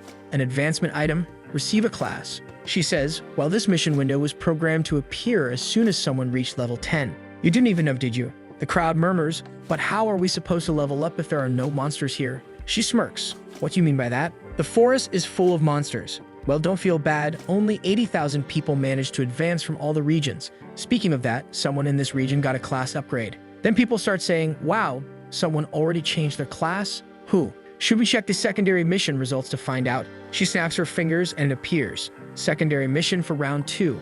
All regions, Black Scythe, region 45, Black Scythe. Everyone's like, "Wow, it's Black Scythe again." He was the first, and in our entire region, he's the only one with a class, and it's a Reaper. What kind of class is that? It sounds super strong, doesn't it? The guy was carrying a giant scythe. Life as a documentary is there, frustrated. "Damn it, I was planning to use my authority command to make him eliminate himself. But who would have thought this guy would get a class upgrade so soon? The angel says, well, in round 2, the reward was given based on who completed the mission first. So the first to complete the mission in our region was the player Black Scythe. And not just in this region, but in all of them. Incredible Black Scythe. And even your class is unique, a Reaper. And your name fits perfectly with it. Tell me, how did you come up with that name? Did you already know you become a Reaper? He replies, I didn't know I'd get a class that would match my name so well. The angel says that it seems becoming a Reaper was your destiny. The protagonist thinks even the angels don't know how to get the Reaper class. They just know it's a unique class. The angel adds, it's destiny, isn't it? How interesting to think that someone in this region would change classes and also be the only one unaffected by authority commands. People are curious, you won't be affected? What do you mean, Miss Angel? Well, since I mentioned it, I'll explain everything. How about that? Authority commands don't work on humans with a class. That means Black Scythe can do whatever he wants. Plus, he only has 10 authority commands. Just because you're the representative doesn't mean you have unlimited power. The crowd reacts, oh, he only has 10 commands. That's how it is. The subject is furious. Damn Angel, why are you telling them that? The angel continues, now we need to give Black Scythe a reward since he changed classes so quickly. She snaps her fingers and it appears. You are the first to complete the mission in this region and all regions. You receive a low-rank armor and a special chest. Please select one of the rare armors. You can choose metal armor, hunter armor, or mage armor. Obviously, there's no need to think about it. The first option is too heavy, and the third has no defense. So if he takes the hunter outfit, the special chest, just like last time, offers a choice of a 3x buff, 3,000 gold, or information. Well, since there are a lot of monsters in round 3, it's better to pick the experience buff again. The angel says, now that everything has been distributed, please return to your homes. Round 3 will be very exciting, I guarantee it. The system announces that they completed the mission and will return on March 1. The soul then returns to the body. The gangster wakes up and checks. My arm, thank goodness it's still here. Luckily, as long as you're not eliminated, your body comes back intact. He lowers his head, never again. I'll never mess with Black Scythe again. What a disaster. Why did I have to get involved with someone so heartless? Back at another location, a bodyguard who initially said he'd abandon the girl decides not to, so everything's fine. He says, well, you worked hard, Aaron. She replies, what did I do? You did everything. Thank you so much for helping me and for protecting me. He adjusts his tie. That's expected, considering I'm your manager and your bodyguard. Then she adds, I'd like to thank Black Scythe again. Is there any way to do that? Unfortunately, we don't know his real appearance, so there's no way to find him. Besides, it seems Black Scythe doesn't want his identity revealed. He doesn't. Do you know why? I asked him for his bank account number so I could send compensation, but he immediately refused. Black Scythe knows I'll be able to find him with the account number. She looks a bit sad, doesn't she? The bodyguard says, well, if you really want to show your gratitude, why don't we find him in the next round and give him an item? She responds, that's a good idea. I'll have to think a bit more about how to repay him. Well, get some rest today.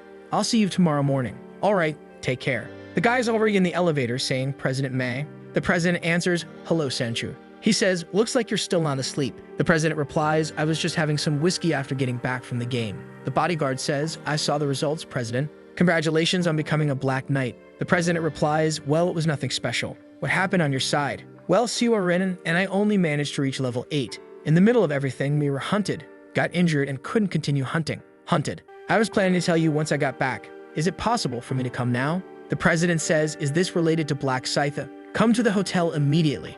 I want to hear the details in person. All right, I'll be there in 20 minutes. The guy gets into his car while the protagonist watches from the side, observing. As expected, he's going to meet the president. 10 minutes earlier, the protagonist had woken up and used his tracking ability in real life. He just thought of the guy's face, and as the name and face matched, the system immediately provided a location, 9 meters. Well, he's very close, probably on the top floor. But now it's changing minus 23 meters, 56 meters. Judging by how fast it's changing, he probably took the elevator. Where is he going at this hour? Could he already be heading to see the president? I need to confirm this. Thankfully, I activated my tracking as soon as I got back. The shadows are covering the moonlight.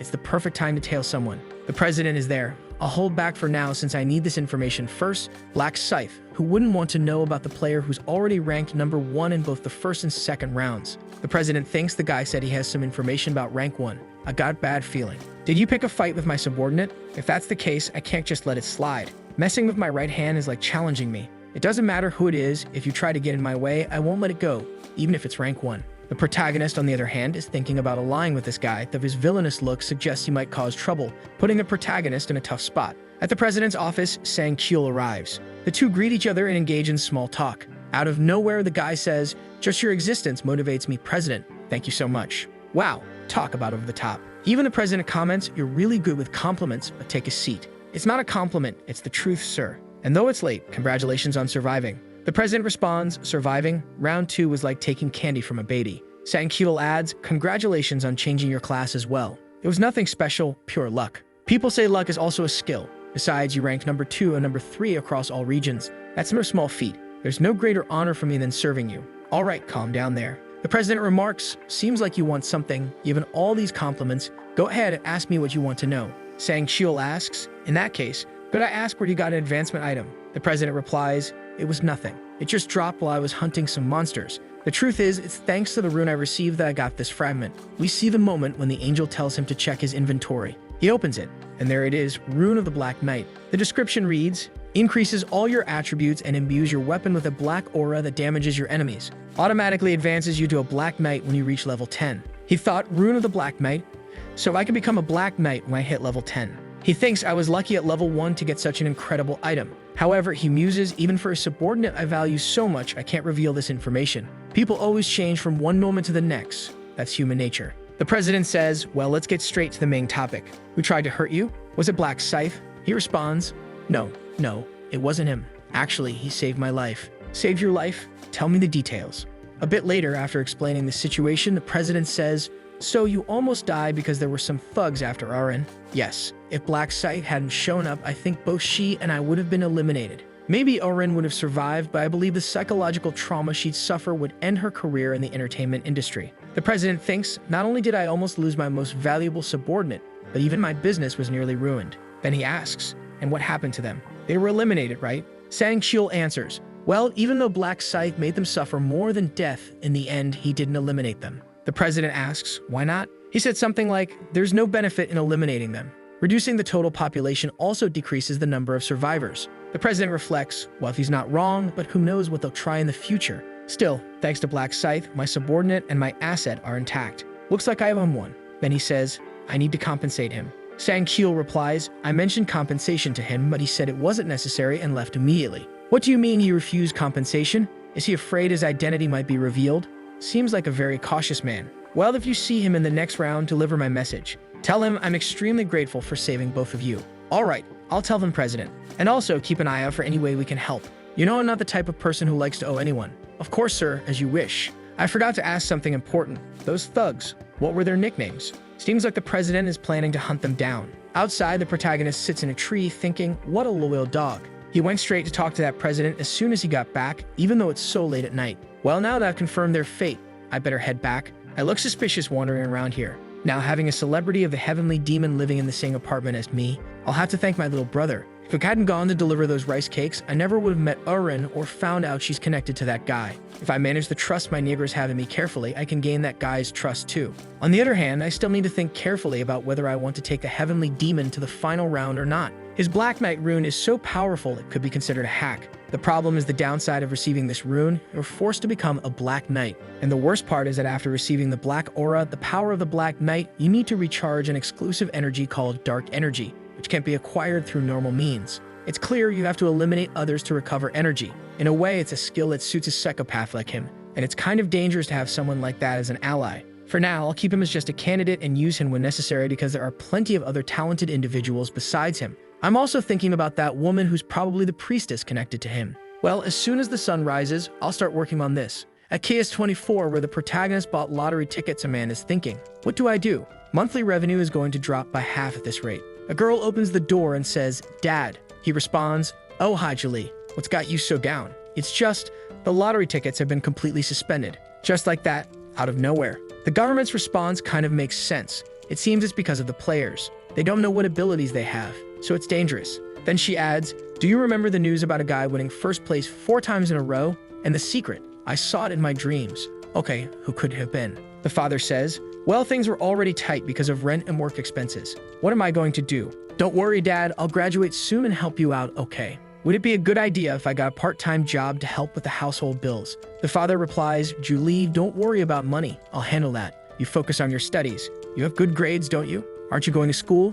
Your dream is to become a doctor. Dad, I gave up on that dream. School doesn't matter in this situation anymore. He says, You're right, money doesn't even matter anymore. If things go wrong, you could be eliminated in the next round. I feel lost lately. Sorry, Julie. She responds, Dad, you don't need to apologize. It's not your fault. It's okay, I promise. I survived round 2 and even received a class. The father is surprised. A class? Yeah, hold on a second, she says, and then casts a healing spell, channeling a power over him. What is this? He asks. She explains it's a skill called Buff. I got it from my class. It slightly increases all your attributes and seems to have a revitalizing effect on normal people. Wow, that's an incredible skill. My body feels full of energy. She smiles and says, I can use it on you anytime, so cheer up, Dad. All right, I'll feel better. Just then, the customer enters the store, and when he looks, he freezes. Who is that? Julie asks, do you know him, Dad? That's the lottery psychopath, the guy who won first place by hitting the same number 100 times. The protagonist enters. Hey, how's it going, sir? Do you remember me by any chance? I bought 100,000 won worth of lottery tickets. I remember you. But why are you here? First, I wanted to apologize to you. Apologize? Out of nowhere? Why? I saw the news because I won first place consecutively. Lottery ticket sales were discontinued. I came here to apologize for unintentionally causing so much trouble for your store. The shopkeeper replies, don't worry about it. It's not your fault. It's not like we're going to starve just because we can't sell tickets. The protagonist responds, even so, I feel bad for affecting you with this situation. That's why I'd like to offer some compensation, even if it's a small amount. The shopkeeper looks, what's this? 10 million won? Both father and daughter exclaim, wait, hold on, you don't need to do this. Take it back. The protagonist says, please keep it. I'm sure I caused you trouble. He turns and leaves. The father says, oh, customer, my goodness, how can I accept so much money? Julie says, Dad, give it to me. I'll go return it to him. The father agrees, all right, go return it to him then. The protagonist walks ahead and she chases after him. Excuse me, wait a second. He turns around and she says, Riemann, is that you? He responds, and who are you? You don't know? It's me, Julie. We're in the same class. The protagonist says, same class? What do you mean? You don't even remember someone from the same class as you. Sorry, I'm not very good at remembering faces. Of course, it's a lie. Julie knows she's from his class and that she's the daughter of the shop owner. He also already knew she would receive the buffer class. When he first discovered that a girl from his class received such a strong class, he was impressed that fate and coincidence could align like this. The reason he went to the shop, pretended not to remember her, and everything else was to bring her to his side. She says, so, can we go somewhere to talk? He replies, all right, let's do that. The two sit on a park bench and she hands him the money. Here, take it back. He responds, but isn't that the money I gave you? We can't accept so much money. Take it back. The protagonist thinks 10 million won really is an absurd amount, but I gave it to them knowing they wouldn't accept it. No matter how tough her circumstances are, she's the kind of person who doesn't like to owe anything to others. She insists, take it already. My arm is hurting. He says, I won't take it. What? I told the shop owner earlier that I only gave that money because I felt bad for causing so much trouble. It's the least I can do for my conscience. She says, but this is too much. But you know, no matter how much it is, I really want you to keep it. Otherwise, I'll feel bad every time I think about this situation. Then she adds, but this is such a huge burden. I can't accept it. The protagonist thinks that's exactly why I'm giving it to you. He says, look, tell the shop owner too. This isn't a lot of money for me, so you can keep it without feeling like it's a burden. She retorts, oh, why are you always so annoying? Why do you? The protagonist interrupts, well, we're done talking, right? I'm leaving. She quickly responds, no, wait. 10 million is way too much. I'll take 1 million instead. Is that okay? The protagonist replies, but are you the one deciding that? Go ask the shop owner. She says, oh, my dad will definitely feel uncomfortable with so much money. The protagonist questions, your dad? The shop owner is your dad? Yeah, he is. Wow, that's surprising. I go there all the time. Fascinating. She replies, it's fascinating for me too, finding out that the lottery's first place winner is a classmate of mine. The protagonist thinks, huh, classmate? She continues, well, didn't you realize we're in the same class? I recognized you as soon as you walked into the shop. He apologizes, sorry, I'm really not good with faces. Besides, this is the first time we've actually talked, isn't it? True, she admits. She then says, so this is the first time you've heard my name, right? Yeah, sorry. She seems a little embarrassed, and the protagonist thinks, even though I feel bad pretending I don't know her, I have to do it to keep her interested in me. Sigma protagonist, cold and calculated. She stands up and says, I told you before and I'll say it again. My name is Julie. I'm in the same class as you, and this is my face. Will you remember me? The protagonist replies, I'll remember. She sits down feeling defeated. Why does it feel like I've had a reality check? What am I doing with my life? I'm introducing myself to a classmate when graduation is just around the corner. The protagonist says, well, at least we know each other now. It's not like we can't talk after graduation. Speaking of which, why don't you give me your number? My number? Yeah, is there a problem with that? I don't think it's strange for classmates to exchange numbers. You're right. She hands him her number. Here you go. The protagonist responds, well, I guess it's fate that we met like this, so let's talk again. She agrees, okay. He then says, I have something urgent to do, so I'm heading out. As the protagonist leaves, she suddenly remembers the envelope. I forgot to give it to him. But then she reflects. To think he would ask for my number out of nowhere like that, it completely threw me off. My heart is racing. I know he asked because he sees me as a friend, but I still like Ryumin. What's happening to me? Damn people. Did I win the lottery out of nowhere? No, hold on. We're going to figure out why. She recalls I met him by chance. Then I saw a bunch of guys kicking and insulting him. You bastard. You didn't bring the money, huh? Do you think my words are a joke? Kicks all around. And she remembers thinking, oh my god, I called the police. Was it because I felt sorry for him? Or because I was the one who reported the incident and wanted to see how it would play out? She followed Ryumin to make sure he got home safely. But when she saw him working his part-time job as if nothing had happened, she realized he was much stronger than he seemed. From that moment on, she began to take an interest in him. But she never had the courage to speak to him. Her feelings grew, but she was always too scared. Who would have thought we'd meet like this? I need to act now. This is a chance given by the heavens, and there's no way I can pretend I don't know him after receiving 10 million. Well, since that's the case, should I ask him to grab a bite to eat with me? That's how you do it. Go for it. Call the protagonist, who's lying in bed scrolling on his phone. Damn, she already called. Let's go eat. Let's grab dinner. I'll pay. I have plenty of money, but I can't keep relying on you so much. The protagonist thinks good, a positive sign. It seems she feels like she owes me something and wants to buy me lunch. It will be easy to make her an ally and naturally become her friend. This way, I can save her and take her to the 20th round. He gets up to leave, already carrying a Prada bag. His brother asks, where are you going? I'm going to meet a friend. A friend is not a girl, is it? And why can't I meet a girl? I'm leaving. Bye, don't forget to have lunch. The brother is surprised. No way is he going on a date. At the meeting, the protagonist asks, so, how's the meat? She replies, what? The meat? Do you like it? Yes, I do. I like it. Then eat a lot. All right. The warrior looks awkward. Worse than those protagonists who make us frustrated. She thinks to think I'd be here alone with Ryumin. What an amazing day. Both sit in silence. She thinks no, the atmosphere is getting weird. I need to say something. Come on, be bold. So how did you win the lottery? Like 4 times in a row. The protagonist replies, I saw the results in my dreams. Wow, how much did you win from those dreams? Maybe I wouldn't have to worry about money for the rest of my life. On the other hand, now I have to worry about my life. So I was curious. How was your first round? Was it hard to eliminate the goblins? It was very hard. It took forever. What region are you in? Yes. I don't remember the rest. Something ending in 5. Oh, mine ends in 7. That's a shame. It seems like we won't be able to meet there. The protagonist thinks, don't feel disappointed, my friend. We'll definitely meet. Over time, the regions will merge as the number of survivors decreases. Now I'm confused because he wants to hide that he's the rank 1 protagonist, but he also wants to be her friend and recruit her to his team. So things are getting complicated to follow. What level are you? She asks. I'm level 10. I'm level 10 too. Did you get a class? Not yet. And you? Well, I was lucky. I got a class item. It's called Buffer. Oh, Buffer. Like in games. The protagonist thinks, thank goodness she has the Buffer class again. She says, do you want to see it?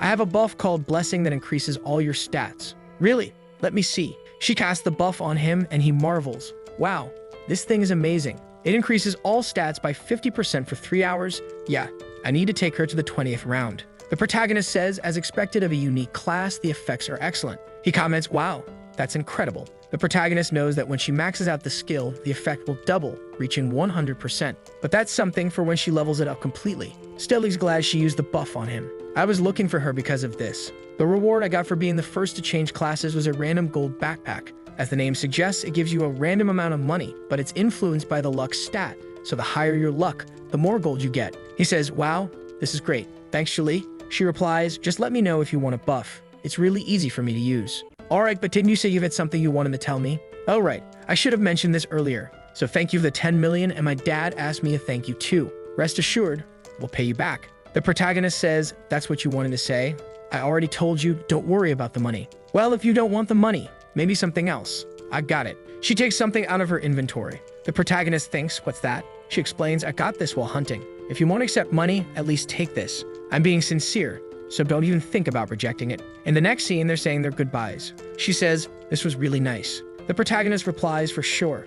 Be careful in the next round. Bye-bye. The protagonist heads to a square, opens his inventory, and sees the item she gave him, a low-grade purple magic crystal. He thinks, wow, to think I'd get this from her. Unfortunately, I can't fully understand what this item does yet. I'll only know at level 20 when the combination feature unlocks. You can combine the crystal with your weapon to add some effects. There are 7 crystals, red for damage, orange for strength, yellow for luck, green for dexterity, blue for intelligence, and dark blue to reduce the damage you take. Finally, there's the purple crystal, the rarest of them all, which has a very low chance of increasing all stats. Well, I'm really lucky to have received this for nothing.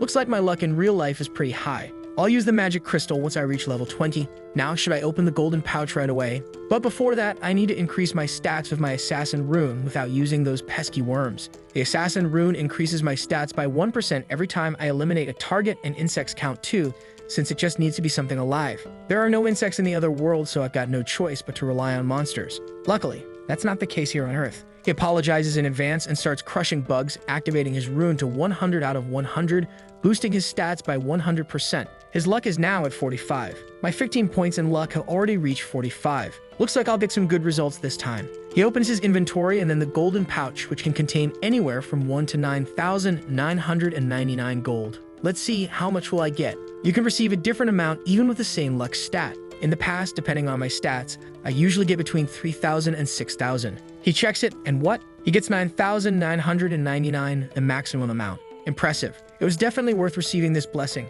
Now I've got 16,000 gold, enough to buy even an epic item. The item I've been waiting for will appear in 2 weeks. I'll wait for now. The protagonist heads home and his brother, curious, asks, "How was your date?" "What date?" "You didn't go on a date. Stop talking nonsense. What did you have for lunch?" "I ate black ramen." "Seriously? Why didn't you order something better?" "Brother, there's nothing wrong with eating black ramen. Do you know how much I've been wanting to try it?" The protagonist replies, "Yeah, that makes sense too. A month ago, we didn't even have money to survive. Speaking of which, my Bitcoin investments should be nearing 150 million. Just like in my past life, I know it's going to crash in 2 weeks. Time to sell it all." Before that, he decides he also needs to get his driver's license quickly. The protagonist goes for the driving test. My God, how many times have I done this already? I might as well half-ass it and pass. He just stands up, walks out, and the examiner thinks, "What's with this guy?" He checks the screen and sees that the protagonist passed with a 95 very quickly. The examiner is shocked but realizes, well, that result was obvious considering how many times he's done this. Quickly, he receives his license. The protagonist has an existential crisis, thinking, wait, how many years have I lived? What's my actual age? Right after, he pulls out a Lamborghini Aventador. Protagonist showing off, damn man. It's not an easy car to buy, but he knows where to go and what to say, so everything goes smoothly. 2 weeks later, it's finally time to say goodbye to Bitcoin. He has a sinister smile on his face. His brother asks, what happened? "I just sold all my Bitcoin." "How much did you make?" 300 million. His brother stares, shocked. 300 million? You turned the 60 million you won in the lottery into 300 million? It seems like the values are in won, but now they're talking in dollars, which is why the numbers seem off. The protagonist says, "I'm telling you." His brother replies, "Wow, I was trying to stop you from investing." "Damn, but for you to have profited this much." The protagonist adds, "I didn't know I'd profit this much either, since the most I made in my last attempt was 280 million. His brother asks, "Are you going to withdraw it all?" "Of course." "Good, brother. Now I'm going to start investing in stocks." His brother spits out his coffee. "Brother, you're planning to invest in stocks? You don't know anything about that." "Don't worry. I saw it in my dream." You've had another one of those crazy dreams, and now it's about buying stocks. "Exactly. I'm going to buy it, and we're going to make a fortune." "Well, do whatever you want then." He gives up. The protagonist thinks, I don't blame him for being so nervous, but I know the future, don't I? The company I'm investing in now is Kozdak, worth around 900 million. It's the corporation of the Heavenly Demon Consultancy. This company belongs to that guy. Even though nothing major has happened so far, they'll create a special system after round 4, and then this company will grow a lot. There's no reason not to invest when I know I'll profit so much. If I acquire a large share of the stock and secure some operational control, it'll be a huge advantage to exercise the influence of a majority shareholder. First, I'll invest 280 million and obtain 31%. Now, he glances to the side, seeing his brother. Please let the dream be correct once again. He makes the purchase. Good, it's confirmed. Now I just need to buy my items. At midnight of the same day, the protagonist opens the game's item shop. I've been saving up until now. He navigates to the equipment section. You can buy common items and skills as long as you have the money. Nothing is more convenient than this. However, most are normal rank items. Still, it's not impossible to buy rare or epic items. The daily item feature allows you to purchase a random item that changes every day. Of course, it's difficult to get exactly what you want since you don't know when it will be available. But that's not a problem for him, as he already knows what will appear. And today is the day an epic item he needs becomes available. There it is, item of the day, skeletal necklace. It provides some stats, and its most interesting effect increases attack speed by 1% for every enemy defeated, up to a maximum of 25%. Perfect. The skeletal necklace is an item that increases his intelligence and attack speed, not to mention that it's quite cheap for its many effects. Now that it's here, it's time to use that. He opens his inventory and uses the 50% discount ticket he received when he changed classes. The protagonist, who scored 0 in math, pays half the price and is amazed that he still has almost 14,000 left. Wow, I have so much money. That's great. Obviously, if you'd done the math earlier, you'd have realized it was easy. Originally, he was planning to buy a set of normal equipment with what was left, but if he saves another 6,000, he can buy another skill, and this skill is much better than any normal equipment. I need to earn 6,000 gold as quickly as possible. Thankfully, round 3 is full of monsters. Time passes, and finally, on the first day of March, everyone is transported. The group is teleported and already upset. Damn it, we've been brought back again. Man, this isn't even a forest. Where are we? The surroundings resemble a ruined village, seemingly encircled by a fortress. It looks like castle gates. What's that crystal over there? What will they ask us to do in the third round given this setup? The protagonist thinks this place is unfamiliar to everyone, so they're all anxious. Except Cho Jung-sik. He's the only one who's not nervous. People mutter, "Hey, isn't that guy the representative of our zone?" Yeah, it's life as a documentary. He's the leader of some gang, remember? He grabbed a sword and started threatening a bunch of people. They should have let Black Scythe be the commander. Watch what you say, man. He has authority. He might hear you, you know. So what? He can only use that authority 10 times. Why are you scared? Life as a documentary hears them and immediately commands everyone to shut up. The group whispers, "Oh no, he's already yelling. Does he think yelling at us is scary?" He shouts again, "Shut up. Who's the idiot who said that? Damn it. I knew this would happen. That cursed angel must have revealed my weaknesses to everyone." At that moment, the gang leader Prodigy steps in. "All right, that's enough. Why Nauman, what's your deal?" Life is a documentary. I mean, Hyundam, I, the leader of the Jong-sik gang, Jong-sik Sunbainam, have come to meet you. All right, so which group and family are you from, Sunbainam? I'm not part of your family yet. I'm just a 20-year-old man who wants to become a gangster. What? Wait, this kid's dream is to become a gangster? What kind of psychopath is he? Then the kid says, "You're my role model, and I've always wanted my gang to be part of your faction." The other guy replies, "Wait, so what are you?" Before he can finish, the kid throws himself to the ground. "I want to serve you. I want to serve you as my mentor for the rest of my life. Please accept me." The guy smiles, "I've seen crazies in my life, but this is the first complete psychopath. Still, I like this kind of passion. Hey, stand up." "Yes, sir." "Are you nuts, kid? Don't you know my image around here is ruined? And you still want to stay with me?" "I don't care about that, man. I respect you.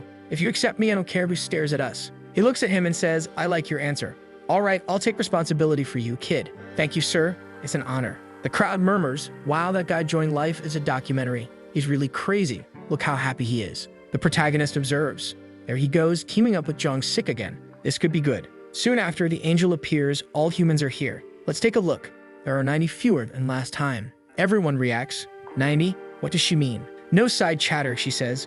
Let's get started. Round 3, main mission. Protect the relic for 3 hours. Across the entire game, out of 856 million players, only 214 million can survive. In this zone, only 1/4 can survive. The crowd is shocked. What? We have fewer people. How did this happen? She responds, "It's not like humans so young could have been eliminated due to age, right? Seems like you were fighting in reality. What humans do isn't my concern." Someone notices something odd. Wait a second. The players check the survival limit for the round and see. What? Only 1,200? Hey, that's a quarter of everyone. Angel, is there some mistake? She starts laughing.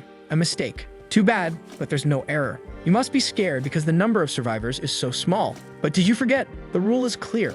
Only half survive each round. However, all of you survived the last one. So naturally, only 1/4 will survive this time to balance it out. Someone exclaims, "But this..." She cuts him off. "Hey, don't feel cheated. You just need to work hard to be in the top 25%. Enough explanation, let's talk about this round. Monsters will appear from 4 gates every 30 minutes. Their target is the relic in the village center. There will be 5 waves of monsters and you need to combine your powers to protect the relic. If you successfully protect the relic for 3 hours, you'll receive additional rewards. But if you fail, you'll face a severe penalty. Regardless of whether you survive or not, your rank will be based on how many monsters you eliminate. Due to the defensive nature of this round, there will be many more monsters, but they're 3 times weaker, so it won't be too hard. Of course, the experience and gold you earn are also reduced. Life as a documentary thinks, so all I have to do here is kill a bunch of monsters. I still have my authority, so this will be easy. The angel continues. Oh, I almost forgot to mention. The representative of this zone is Life as a documentary, right? He can use the authority position during this round.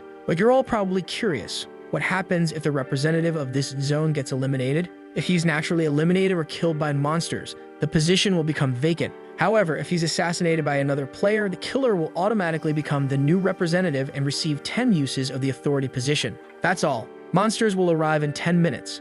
I hope you all work well together and survive these 3 hours. But I don't think you'll collaborate, will you? She vanishes. Life is a documentary stands there stunned. What the hell? That's so unfair. He turns around and sees others already drawing their knives to attack him. You bastards, come on. I'll chop the head off the first one who comes at me. Someone says, you're being way too aggressive for a guy with only 10 authority uses. If we eliminate him, we'll become the representative, right? Ma'am, I should be the representative. Everyone suddenly looks behind them. There he is. The kid enters in his signature style. Black Scythe, what do you want? Don't be scared, I just came to talk. I'm not scared, speak already. If you think I'll be afraid of your threats. The protagonist interrupts, I have an offer. It seems like you're in a tough spot, right? I'll protect you. What? I'll stay by your side and protect you if any players attack you. Everyone reacts, what? Black Scythe is going to protect Life is a documentary? Does this mean we have to fight Black Scythe too? No man, this isn't a good idea. Life is a documentary is deep in thought. Look at everyone's reactions. If I accept this guy's offer, I'll probably survive, but deals always come with a price. What do you want in return for protecting me? Nothing much, just that you follow all my orders. That's the only condition. What? This bastard. He tried to phrase it differently, but what he's really saying is become my subordinate. Why are you making me this offer? I can't tell you. And these orders? What kind of orders are you talking about? I can't tell you that either. You just have to follow my commands. Follow him completely. Worthless. Does he think I'm going to listen to him? But if I reject this offer, will he attack me with that scythe? Decide. Everyone else is waiting for your answer too. I'd reject your offer. I knew he'd do this. There's no way this guy would let go of his pride. The group is shocked. He rejected the offer? He could have been hunting peacefully if Black Scythe protected him, right? This guy's pride must be too wounded to follow someone else's orders. Looks like his pride will matter more than his life in the end. He probably thinks we won't do anything, huh? The protagonist thinks everything is unfolding just like in my last life. Now I need to draw a firm line. Understood. Since that's your decision, there's nothing more I can do. From now on, I don't care what happens to you. Whether you're eliminated or survive, it's none of my concern. The group reacts. Did you hear that? Black Scythe said he doesn't care anymore. So does that mean we can attack this gangster? Let's go, guys. Life is a documentary stares back. Damn it.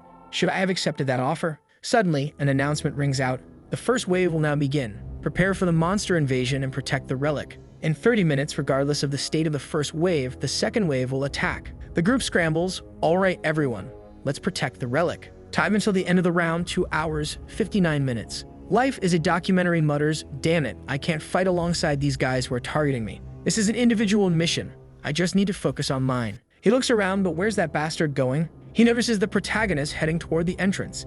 Is he planning to fight alone? At the entrance, the announcement echoes. Wave 1 to 4,900 players, 9,800 weakened goblins. 9,800 goblins. Based on this round, all goblins have only 1/3 of their strength. Good luck in battle, everyone. Life is a documentary mutters, damn it, I'll hide first and observe the situation. But why is Black Scythe moving? Is he seriously going to fight the goblins at the entrance alone? Even if the entrance is narrow, at least 10 can pass through at a time. Does he really think he can handle 10 at once? He watches as the protagonist stands waiting for the goblins. That crazy bastard. He's acting all confident just because he's a level higher. He'll probably kill a few and then run away when things get tough. Guaranteed. The goblins approach. The protagonist draws his scythe and slashes through 3 at once, tearing them apart. Life is a documentary stares in disbelief as the goblins leap toward him. Time seems to slow. The protagonist jumps and slices through them in midair. Wait, is Black Scythe really this strong?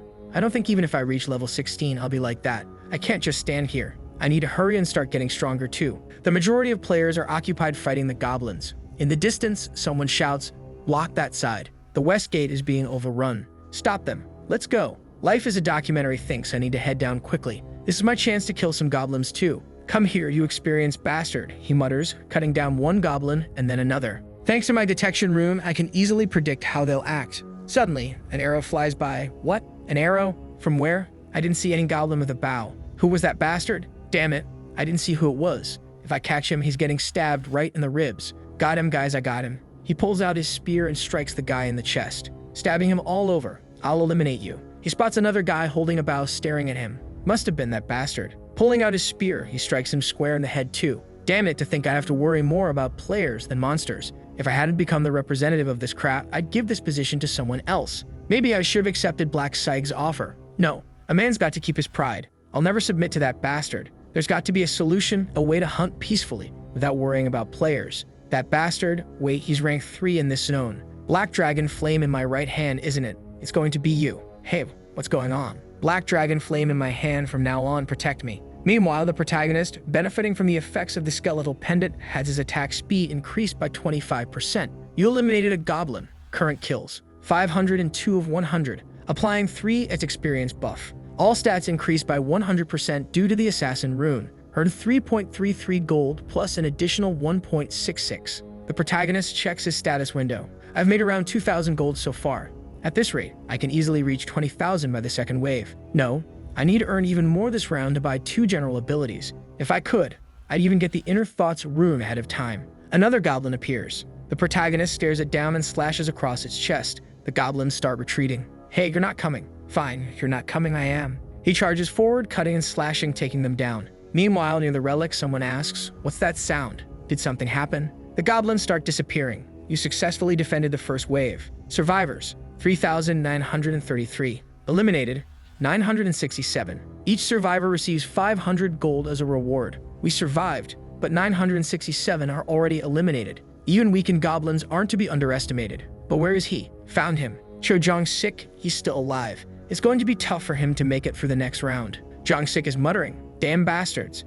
They're not aiming for the goblins. Those jerks just want to eliminate me." Here comes another one. He takes a hit on the shoulder from an axe-wielding player. Good thing I've got these fools protecting me. Thanks to the commands, they're obeying me like meat shields. Maybe I can survive this. The gangster asks, "Hyunnim, are you okay? Look at this bastard protecting me without even needing a command. Damn it, I'm losing a lot of blood. Can I really make it to the final stage? Whatever. I'll survive this mess and prove to everyone I'm the strongest here." Wave 2 to 3,933 players versus 7,866 goblins and hobgoblins. Based on the round, they're weakened. Good luck in this battle. The protagonist faces down the goblins. With a single sweep of his scythe, he cuts down 5 or 6 of them. He leaps forward, slicing through 3 more. You've reached level 20 and your rank has increased from apprentice to regular. You can now use the combination function. Finally, level 20. Now I can combine items to create unique ones unavailable in the shop. As a reward for your rank increase, the Death Seal ability has been strengthened. Additional damage from Death Seal has increased from 100% to 120%.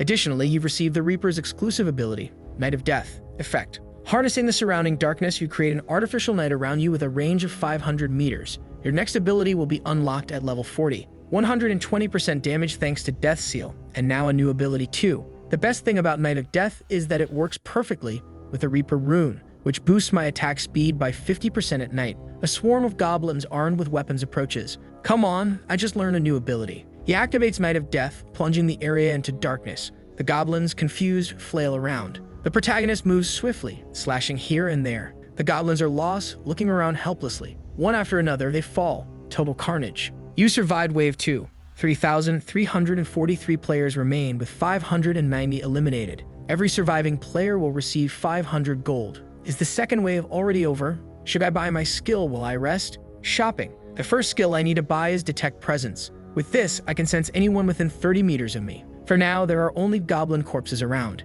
Should I save up another 20,000 gold? Wave 3 to 3,300 players versus 6,686 weakened hobgoblins. Quick slice here, stab in the chest.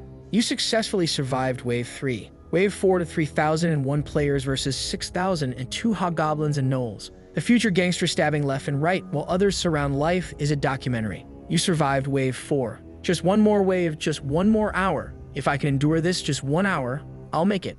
I'd already used all 10 of my authority commands. Now, as long as they protect me, my life won't be in danger. Wave 5 to 2,700 players versus 10,000 weakened gnolls. 10,000? Why so many? Based on this round, they're weakened. Good luck to everyone. I don't mean to worry. This is an opportunity for me.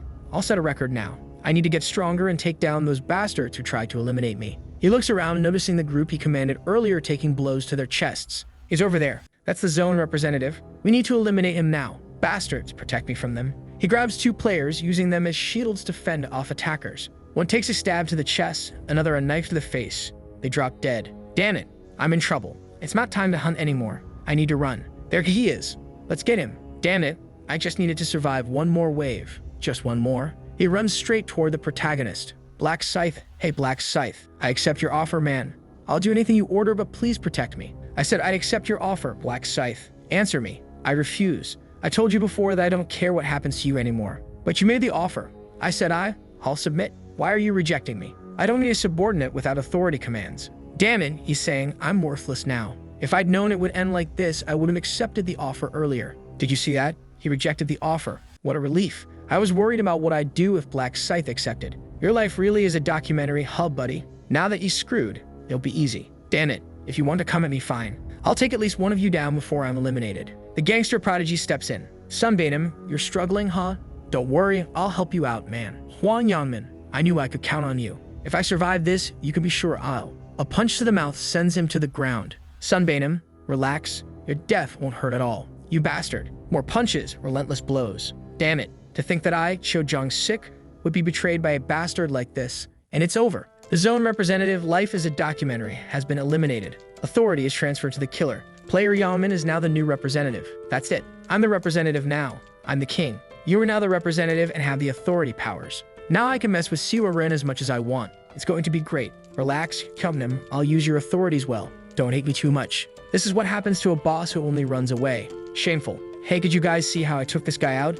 He didn't stand a chance. Yeah, you're right. Thankfully. What the hell? His hands are still covered in blood. He beat the guy to death with his bare hands. This psycho is giving me chills. A complete bastard. To think he really betrayed the guy. What's wrong, everyone? What's going on? Hey, wasn't this bastard supporting that gangster earlier? Looks like he was planning to betray him from the start. Man, this guy's weird. To think he's the leader now. Hold on. Let's take this guy out. He says, they're targeting me now. Fortunately, I have someone to rely on. Black Scythe. What? You saw the message. I'm the zone representative. I have the 10 authority commands. So, the offer you made to life is a documentary. I accept.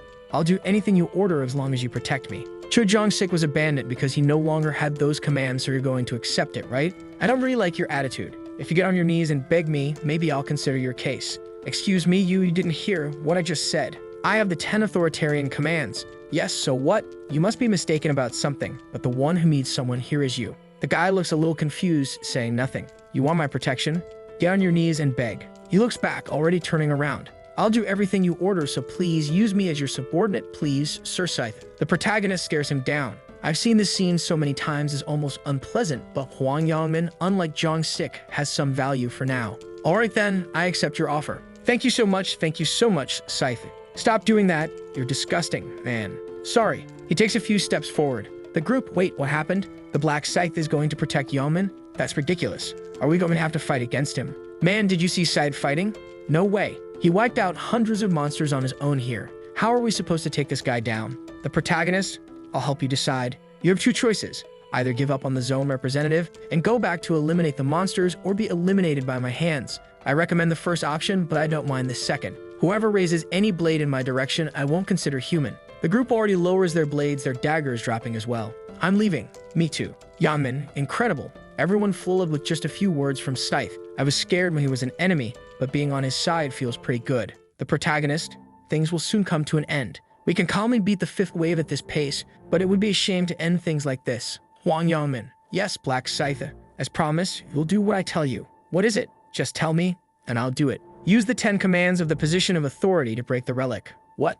The relic? But wait, if the relic breaks. He remembers the angel. If you don't protect the relic, you'll receive a severe punishment. So why? Wait, if I use my 10 commands, I won't have any left to make CURN my slave? Scythe, can I ask why?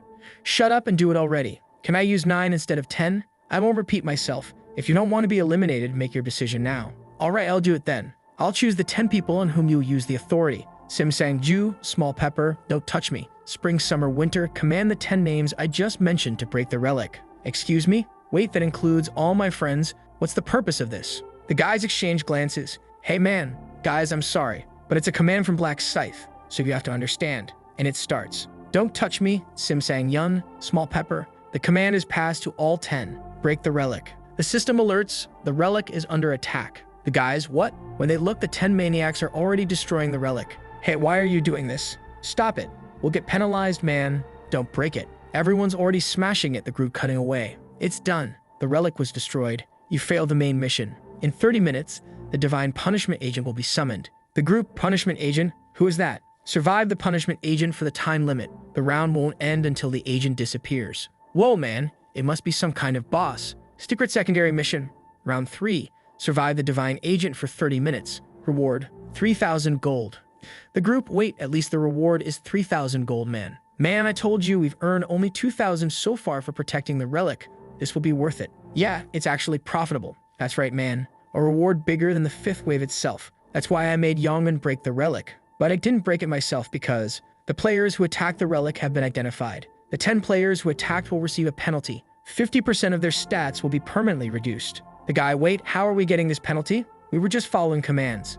This is absurd. Yongman, you scum. Sorry, my friends, but who knew there would be this penalty? As the zone representative failed to protect the relic, you will also be penalized. What? All my stats were permanently reduced. He already. How absurd. Oh, the protagonist is watching. Permanent status reduction is directly correlated with survival chances. That's fatal. Well, it's time for me to prepare to face the agent of divine punishment. Shopping time. Let's start buying some items like an assassin's hood and agility boots. Even the worst boots will help me in this situation. Now, combination. Just place an item and combine it with an energy stone. Combination successful. +1 to all stats has been added to your skeletal necklace. I could insert an energy stone into each piece of equipment for all items. Combination successful. +1 damage reduction has been added to your armor. Combination successful. +2 strength. These low-ranking stones won't help much, but it's better than nothing. Wait, is it starting like this? I'm a bit nervous. Hold on, everyone. It's just 30 minutes. We can do this. Let's keep running. It's only half an hour. Everyone will make it through. I'm not so sure. It's not that easy to escape the agent of divine punishment. In my last life, out of 2,700, only 500 survived. Not being eliminated here is already a huge challenge. Originally, the agent of divine punishment is a monster that takes 5 level 40 players to take down. But I plan to receive a nice reward for defeating it now. Because of the title I received from Burial, and here it is, the title. The first assassin of angels. In fact, all stats are doubled when fighting a divine type. And it happens that the agent of divine punishment is a divine type monster. Man, a giant angel descends with absurdly huge wings. Is that the agent? Wait, we just need to run, right? Just dodge the attacks. Won't it be easy? How absurd. I was scared for nothing. The creature raises its staff, takes a step forward, and strikes the ground with the staff, forming a bubble around everyone. The divine agent has cast the restriction field. It has a barrier, and I can't escape. You cannot leave the area unless the caster of this ability deactivates it. Wait, we can't leave, so we're trapped here, right? The attributes of everyone inside the area were reduced by 50%. People are hitting themselves, shouting, "Let us out, help," and the protagonist thinks 300 were trapped. It's a shame, but there's no saving you. The angel strikes the staff on the ground again. It's begun. The protagonist even turns away, not wanting to see. A rain of swords begins falling everywhere, piercing everyone. How absurd. How can we dodge this, man? It's hard to watch. It's impossible to see clearly. This restriction field, after being trapped here, it's almost impossible to dodge all the arrows. But if you think about it differently, as long as you dodge them, it's not a big deal. Now's the time. Everyone is distracted. As always, as long as it's hunting humans, it doesn't pay attention to its back. As soon as this barrier goes down, I'll ambush this guy. People are being eliminated inside, and the barrier begins to fall. Now I don't even have to worry about it turning around because it doesn't have ears. At 5 meters, I just need to apply the death seal. I need to land a perfect strike with this first attack. The divine agent turns, but the most important thing at this moment is that it's already too late, man. Perfectly, right in its eye. The protagonist falls back and starts running. Because of the death seal, it now only has 60% of its life. One attack reduced 40%, not bad. It will probably use the restriction field again to try to locate me. The divine agent is using the restriction field, but as soon as it realizes I'm already out, it'll drop it. The creature lowers the field again. Now that I've taken out one eye, I need to take out the other as well. I already strike at the other eye too. The creature is writhing in pain. The divine agent used the restriction field. Your stats have been reduced by 50%. It doesn't matter anymore, man. Without your eyes, you're just an angelic punching bag. Apparently, its plan is to shoot arrows everywhere since it can't see me. But Death's Might already surrounds the creature, which has no idea what's happening in this situation. Completely lost. Light cannot pierce through the darkness. That's how this system was designed. Let's end this now. Right on the wing, one is torn off and it falls. The protagonist loves ripping angel wings, doesn't he? He's already leaping, dodging the attack, and cuts off the other wing too. He loves tearing off wings. The creature is completely wrecked. Only 10% of life remains, and I'm not stopping here. It's time for us to create some distance. Conditions met, the agent of divine punishment activated their passive skill. Final radiant glow has been activated. The divine agent became invincible. I already knew about this phase when you're down to 10% of life. The creature over there is writhing, unleashing power in all directions. Let's witness your suffering once more. Final radiant glow duration, 50 seconds, 30 seconds, 10 seconds, 5-1. The invincible state has been deactivated. The protagonist is already behind it. End of the line, he dashed in and decapitated it. You leveled up 3 times, earned an additional 8,200 gold, and another 4,000 gold. It was confirmed that you were the first player to eliminate the agent of divine punishment. You received the title Opposition to Divine Punishment. Effect: damage taken from divine creatures is reduced by 80%. While the protagonist is already fighting gods, you receive a condensed ether as a reward for eliminating the divine agent. You receive a radiant rune for being the first to eliminate the divine agent. The rune was automatically engraved on your body. As expected, a condensed ether. It's fair to say the entire plan revolved around this, since a condensed ether is an essential ingredient to craft a god-ranked item. Besides that, I received the Rune of Radiance. It increases intelligence by 1 point and boosts the effectiveness of divine skills by 1% per level. Now that I'm level 30, I'll gain 30 intelligence and the effectiveness of divine skills will increase by 30%. Well, at least I won't have to spend points on intelligence for a while.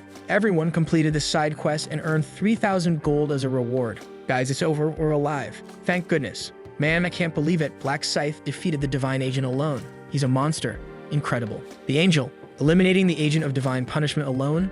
You're the first human I'm genuinely interested in. How about an interview in the morning? Black Scythe, how did you come up with these plans to eliminate the agent of punishment? Him thinking, what a pointless question. I eliminated it because I wanted to eliminate it. You need to get rewards if you survived and you still wanted to eliminate it. If I didn't eliminate it, I'd have to watch everyone else get massacred. The group, wow, so we fought to save everyone? Man, I thought he was arrogant, but he has a good side, doesn't he? He's a decent guy, dude. The angel, you did all this just to save your race? Humans are really strange. One moment, they're cutting each other down and killing one another, and the next they're living together, protecting each other. That's pretty hard for me to understand. The protagonist, of course, you wouldn't understand narcissistic angel. Whatever.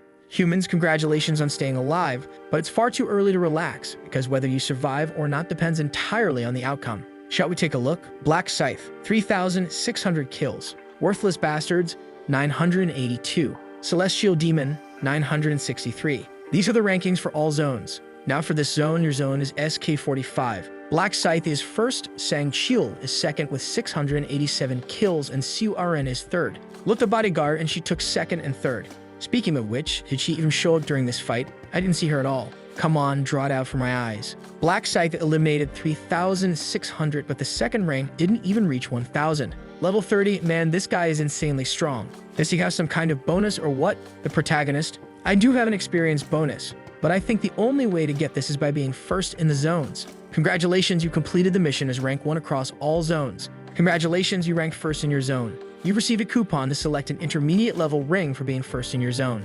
A ring? Please choose one of the intermediate items. There it is, Wind Ring, Magic Ring, or Resistance Ring. It might seem like the worst choice, but this one is the most important. I'm choosing the Resistance Ring. Effect plus 4 luck and plus 35% resistance to abnormal effects. Doesn't matter how strong you are if you get caught in control effects. Besides, resistance to effects can't be increased with stats, so it's better to get this as early as possible. Now for the next thing. You can choose one of the special rewards, plus 50% to stats for round 4, 4,000 gold, or information about round 4. As expected, there's no more experience buff, since from round 4 onwards, it's no longer about monsters. So although with number 2, gold, and you're now humans, you're all happy here. But did you look at the messages? Rank 1225 is the cutoff line. The guys, Anja, wait, I think there's been a calculation error in the system. Please check it again. Seriously, I eliminated so many monsters. There's no way my rank is that low. Why are the bugs talking? You need to be annihilated if you couldn't even stay in this rank. She snaps her fingers, and they vanish. And with that, we reach the end of round 3. Siu Aren wakes up in bed. I'm back. Thankfully, I survived round 3. No, not just that. I even received the summoner class, Fairy Summoning. Look at this, really an incredible fairy. These fairies served as shields, plus my bodyguard kept everyone distracted. Thanks to them, I managed to pass the 3rd round safely. I can't believe it, I ranked 3rd. Wow, this energy stone I received as a reward. I wonder if the Black Scythe will like it. The protagonist will surely love it. If there's one thing he likes to grab when he sees a woman, it's an energy stone. Yaman appears, throwing a lamp against the wall in fury. Damn it, that Black Scythe. Penalty applied, your stats are permanently reduced by 50%. Ew, damn it. If I'd known this would happen, I wouldn't have volunteered. Bastard. He looks at his phone ringing. Damn, I'm really in trouble now. Incoming call from Kim Sun-han. He answers, Hey Kim Sun-han, are you insane, man? You bastard, you realize the mess you've made. What are you talking about, dude? I didn't do anything. Stop playing innocent with me, man. You know everyone's been screwed because of you. How can a leader betray his friends with this power of authority? You call yourself human? Man, I had no choice. I would have been eliminated by the Black Scythe if I hadn't done it. Then you should have been eliminated. What? It would have been better for you to be eliminated than to betray your friends, you bastard. Damn you, it wasn't fair to me either. Didn't you see I also lost my stats for being the representative? So what, man? You took advantage of your friends. None of this would have happened if you weren't so greedy. You're a traitor, bastard. Kim-sung, never call me again, man. In real life or in the other world, I don't know you anymore. If I see you, I'll lose it and beat you to a pulp. The guy hangs up. What did I do that was so wrong? I'm a victim here too. I'll talk to my other friends. We'll deal with this bastard. He starts calling his friends. No one answers. Everyone blocked him. You sons of bitches. Fine. Friends? I don't need any of that. I'll live my life the way I always have, alone. What did he say? That he'll eliminate me if he sees me again? Let's see then, huh? You want a piece of me? Let's see then. I dare you to cross me. I'll take you out. The next day at the Imperial Hotel. Come in, Department Chief. You survived again, huh? I just got lucky, sir. Round 3 must have been a bit tough. Are you okay? Yes, sir. Maybe because the monsters were weakened. I didn't struggle much. What's your current level? Did you get a class? Yes, sir. I'm level 11 and my class is Knight. Siu-Arin is also at the same level as me, but her class is different. She's a summoner. A summoner. I don't think that's a common class. I was surprised too. After her class changed, she summoned some fairies that kept using protective shields. We managed to hunt smoothly because of that. That's great. Why don't you maintain a close relationship with the actress Siu-Arin? If you're interested, you could even date her. Date her, sir. What are you? I'm just saying if you two are close, it would be easier to learn her weaknesses. I'm not telling you to actually marry her. Wait, you want me to try dating her? Ma'am, I'm just kidding. It's been a while since I've seen that look on your face, you know. You don't have to do it. There's too much trouble. I see, it's just that Siu-Arin doesn't seem to like me much, I think. I'm a failed loser, useless, worthless, a virgin, a coward, and shy. What are you talking about? You're such a responsible guy. She's still formal with me. She calls me Mr. Bodyguard. Is that so? Well, anyway, what's the urgent message you have for me? First of all, I'd like to apologize. But why? I failed to complete the mission you gave me. I couldn't help Black Scythe, nor could I deliver the message. You must have your reasons, right? Yes, what happened was... And then it seems he explained the whole story. So the agent of divine punishment seems like a powerful target. Did Black Scythe eliminate it? Yes, sir. He took it down alone with some overwhelming skill. It's like he already knew how to win. Black Scythe doesn't seem like someone who needs help. So apparently he really does have abilities beyond our imagination. So strong that I feel ashamed for thinking I was strong just because of the Black Knight's rune. Black Scythe, I want to meet you if I ever get the chance. Well, since you had your reasons, I won't blame you for it. I'm sorry, sir. Enough of that. What's the result of the tracking on those bandits? The main one is called Hwang Youngmin. Assuming that's his real name and not a fake, there are dozens of people with that name in Korea. But assuming he's in his 20s and living in Seoul, how many does that narrow it down to? 5 people? What's their location? The detective from the agency said it will take at least a month to locate all their homes. A month? Then we won't find him before round 4. Yeah, but there's no need to rush. We can stall for a bit. How much gold have you accumulated so far? Around 10,000 gold. You're already halfway there. The shop has a skill called tracking. Once you gather 20,000 gold, buy it. All right, sir. I was a bit distracted, so I forgot to tell you that last month a shareholder bought a large number of shares in your company. Which company? You mean my company? The Celestial Demon Consultancy, the one you're currently focusing on. Wait, what percentage of shares did they buy? Sir, don't be too surprised, but they bought 31%. Hold on. A single person bought 31% of all the shares? Yes, I even doubted it when I saw the monitor. Wait a second. The Celestial Demon Consultancy is valued at 900 billion won. If they bought 31%, that's a 280 billion won investment. Does one person have that much money? Could it be some rich person I don't know? Or is this something to do with my siblings? Well, in any case, if they invested 31%, it means they want to be part of the management. Head of department passed me the contact information of this major shareholder. Meanwhile, the protagonist is looking at his phone. Soon, he'll call me. I need to act like someone important since I'm now a major shareholder. Brother, what level are you? His brother bursts in. Why are you asking me that out of nowhere? There's this guy in my class who's acting all high and mighty. He keeps saying his brother is a high level, that he's class level 11, and so on. Level 11? Don't worry, I'm a higher level. Really? What level are you, brother? What should I tell him? If I tell the truth, it might complicate things. 12. Really? Wow, you must have a class then. Of course. What's your class, brother? What is it? Secret. Come on, man, there's no secrets between brothers. Now get out of here. All right, the phone rings. Here he comes. Hello? Am I speaking with Mr. Ryu-min? Yes. Who's calling? Greetings, I'm Megyeon Rock, the CEO of the Celestial Demon Consultancy. The protagonist thinks I'd better act a little lost at first. The more clueless he thinks I am, the lower his guard will be. Yes, hi. Hello. So last month you invested a fortune in our company, correct? Yes, what about it? Well, as it stands, you are now the majority shareholder of the Celestial Demon Consultancy, and I'd like to meet you in person. Could I treat you to lunch? Sure. Would Friday work for you this week? The protagonist thinks Friday. That's an important day for me to receive the Rune of Inner Thoughts. I have plans on Friday. Would Saturday work? Of course. Let's meet on Saturday then. As I expected, he called. The Celestial Demon Consultancy is one of his priorities since he wants to gain his father's approval. There's no way he'd ignore one of the major shareholders in his company. Before meeting him, I need to collect the runes. There are several ways to obtain runes. They can be located in certain places or specific rounds or even as special rewards. They can also drop when you eliminate bosses and in very rare situations, even normal monsters. However, something not many people know is that you can obtain runes in real life. Of course, the conditions for a rune to manifest are quite complex. Soon, Jan will show up right here.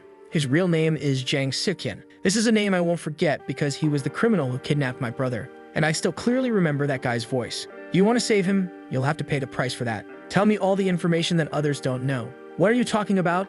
How would I know? Stop laughing. I know you went back in time. How does he know that? You're curious about how I know, aren't you? I have the rune of inner thoughts, you see, and I used it to take a look at your brother. Of course, I also know your inner thoughts. Since that incident, I've been seeking revenge against this guy from my 11th regression until now. At this point, there's no emotional weight to it for me. I'm just here to get the rune of inner thoughts before this guy. The man walks in carrying someone. Today, in this place, he throws the girl to the floor. I'll take it out for you, but don't scream, okay? Do you understand? She pleads, please spare me. What's this? Is that all you're going to say after I let you go? Try something different like, I don't know, I have a kid. I'll give you money. I don't want this kind of unbearable whining. Sorry. Why are you apologizing so much? Are you saying that because I gave you a weird look that day, huh? I'm truly sorry. Exactly. Why did you do something like that and now you're here apologizing? I felt like trash that day, you know. 2 nights ago. I need a girl today. Which one of these will help melt away my problems? What a beautiful body. Oh, where is she going?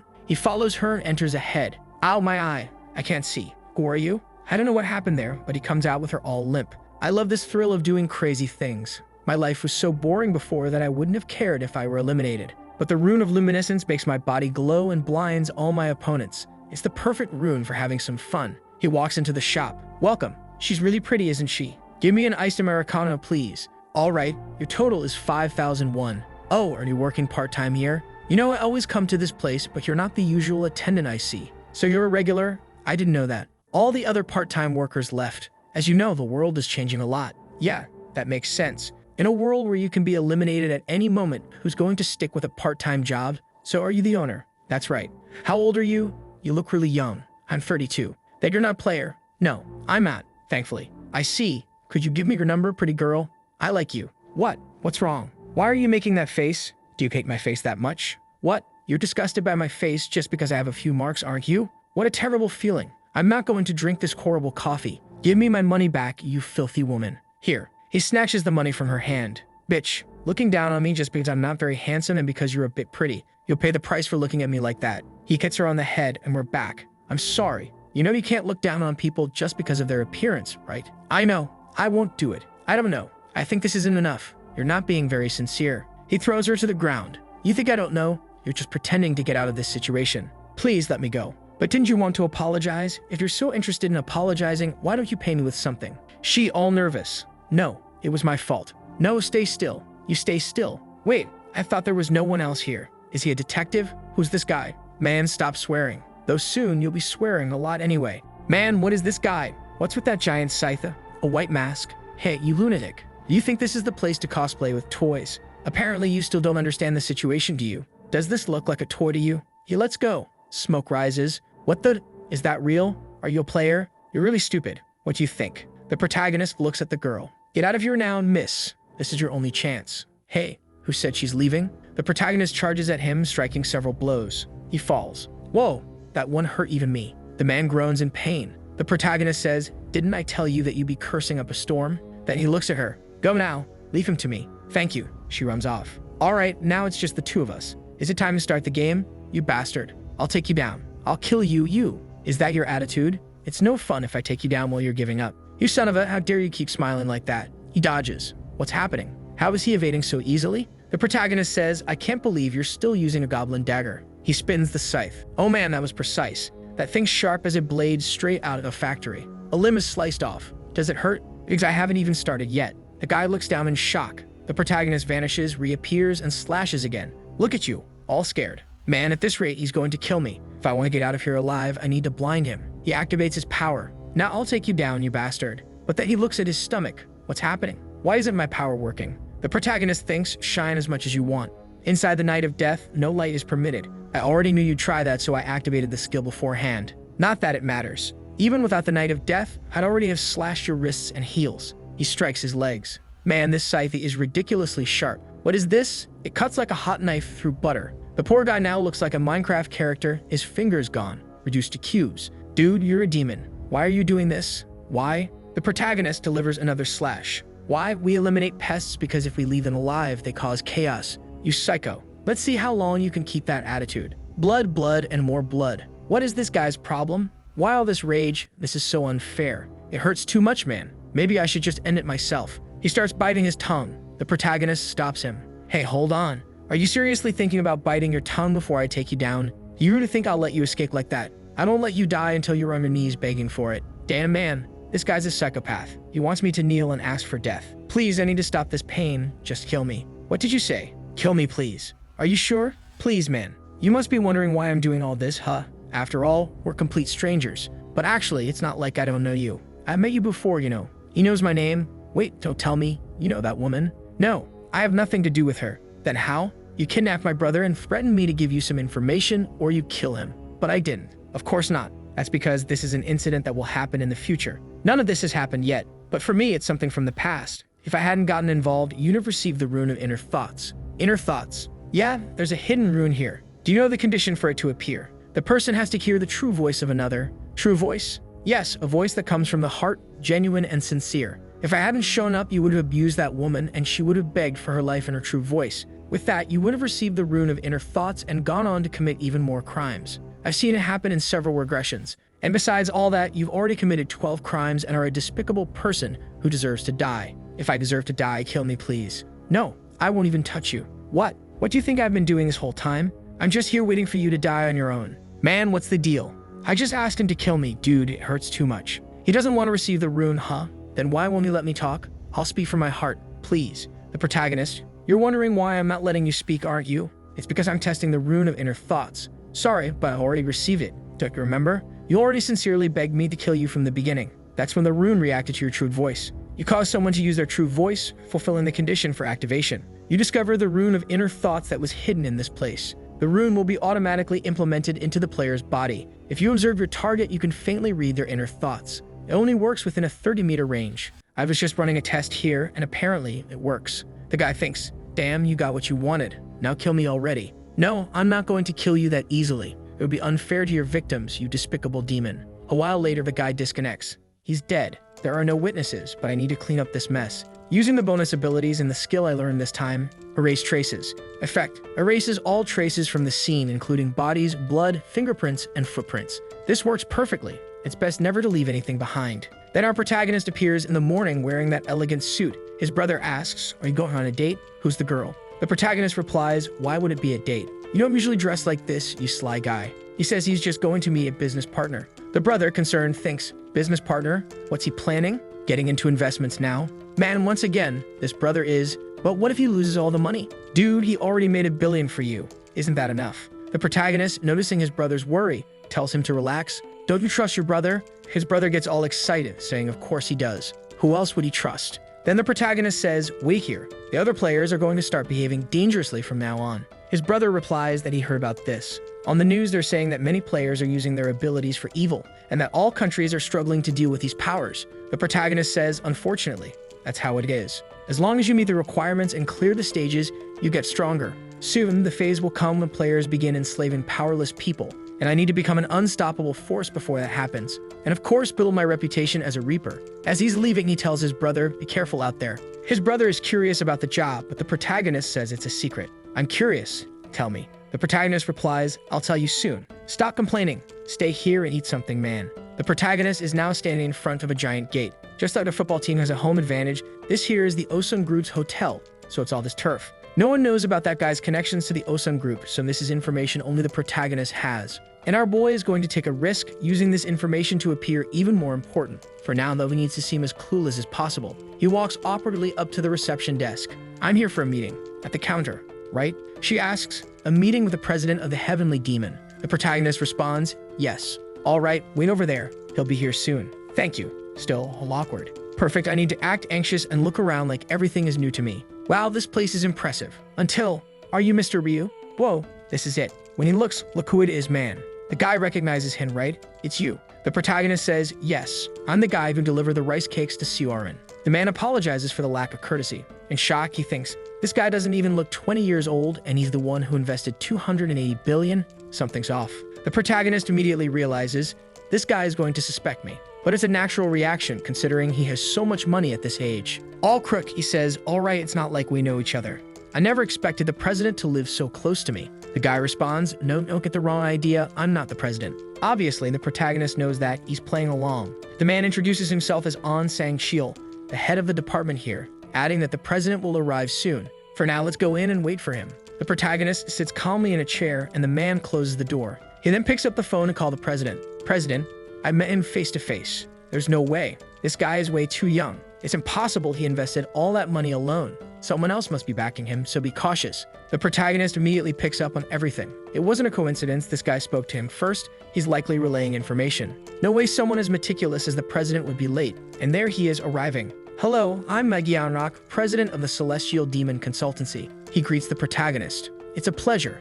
I'm Ryu Min. He tells the protagonist to take a seat and has the department head sit beside him. The protagonist finds it odd. He's including Sang-shil in the meeting without consulting him first. Looks like he's up to something. Gyeonrock suggests they eat before discussing business, saying he prepared Korean food and hopes it suits their taste. Dude, you're in Korea serving Korean food. It's not a big deal. The protagonist continues his act. Wow, everything looks so luxurious. This hotel is so fancy. I'm glad it's to your liking. At this, Gyeonrock starts lowering his guard, thinking, this guy is so young, and with that attitude of his, I doubt he earned 280 billion alone. Someone's backing him or he's working for someone. He starts wondering who sent him. My brothers? My uncle? I need to find out. He tells the protagonist he was surprised by his arrival. I never expected such a young shareholder. How old are you? The protagonist responds, I'm 20. Gyeonrock, surprised, 20? I'm 29. It's good to meet someone in a similar age range. The protagonist replies, it's good for me too. Then Gyeonrock cuts to the chase. How did you make so much money at your age? Are you from a wealthy family? The protagonist internally, damn, he's direct. Of course not. I was just a regular student until recently. Until recently? What do you mean by that? Didn't you see the news? What news? You didn't hear about the millionaire who won the lottery 4 times in a row? Gyeonrock, I heard about that. The protagonist reveals, that's me, the 4-time lottery winner. Wait, hold on. Pardon? You're that Ryu from the news. That's right. Gyeonrock skeptical.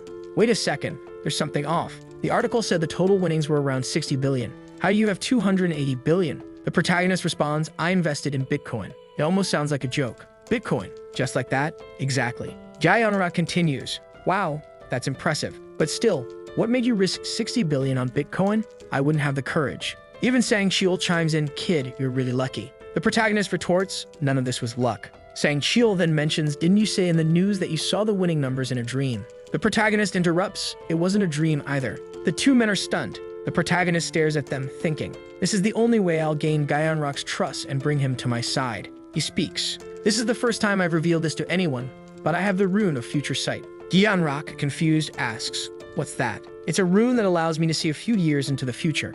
In other words, I'm a prophet. The two are silent, clearly impressed. Gyeonrock can't believe what he's hearing, while Sang-shil thinks the protagonist is insane for bringing such a wild claim to the meeting. Gyeonrock asks, are you serious? The protagonist replies, why would I lie? So that's how you won the lottery. Exactly. That's also why I invested in Bitcoin. Thanks to my ability, I knew how to multiply my money. The protagonist lays it all out there, leaving them in awe.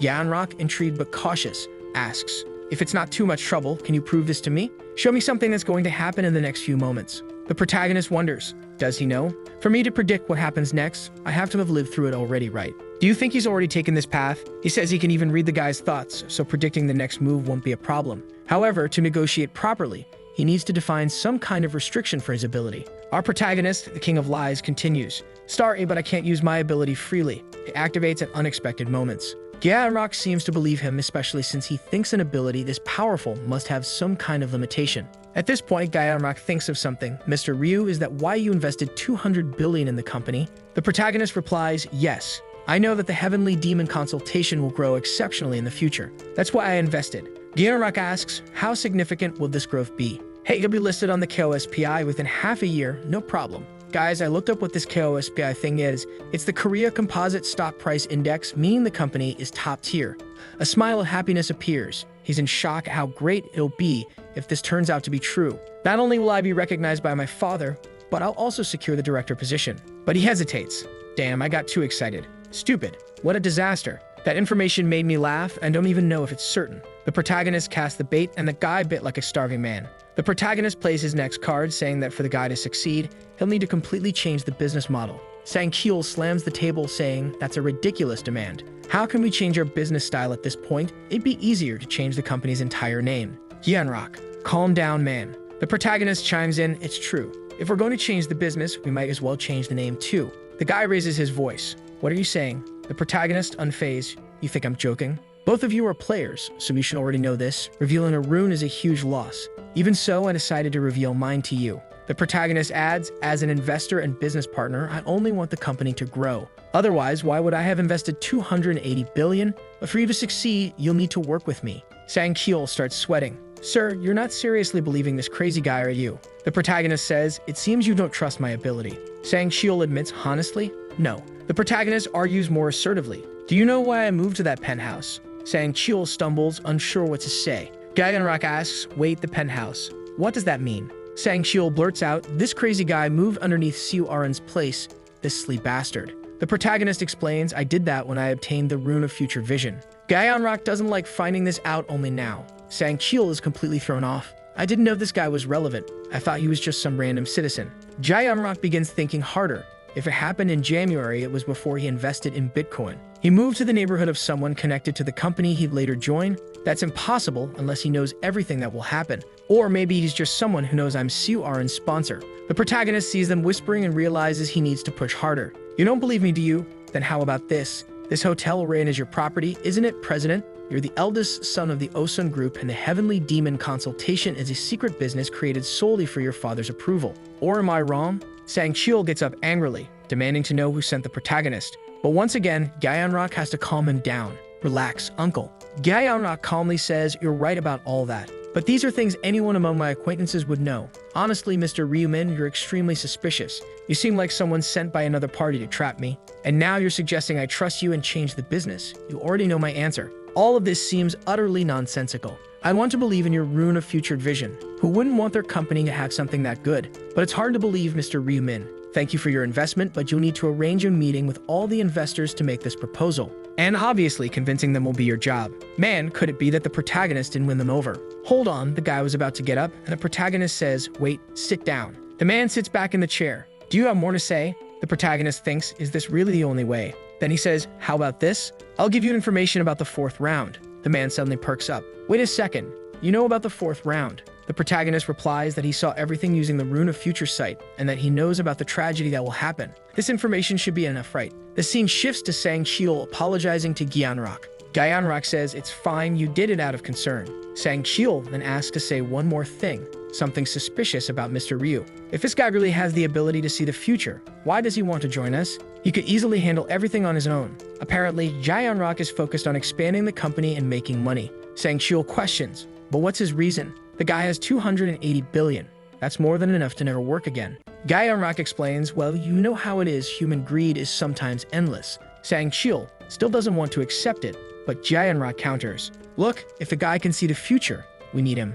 Imagine if we always had information about the upcoming rounds. Not only will the company grow in the process, but we'll also become better players." Still, Sang-Kyul doesn't budge. "What if he's not really a prophet?" Hyunrock replies, "Then we just wait and see, don't we?" The protagonist provided the information, though we don't hear it, to avoid spoilers. Now on the street, the protagonist knows that when the 4th round ends, they'll be sure he's a prophet. Of course, he withheld information about secret missions and strategies for reaching the top rank. Actually, we do find out. He told them that the 4th round isn't about eliminating monsters, it's a massacre between players. You can't let your guard down for a moment. Man, that's all he said. Still, he's confident it's enough to prove he's a prophet. After this, their trust will shift. They'll want to treat him well and try to protect him. After all, it's much better to have a prophet on your team than on the enemies. Our protagonist pulls out his phone and says, "Now that I've assumed the role of prophet, will I have to keep it up in the future?" First, he thinks about contacting, but doesn't decide. It starts with our waifu. It's been a while since we've seen her, and we missed her. She's waiting for the cars to pass when a sleek car stops. Why is that lunatic stopping here?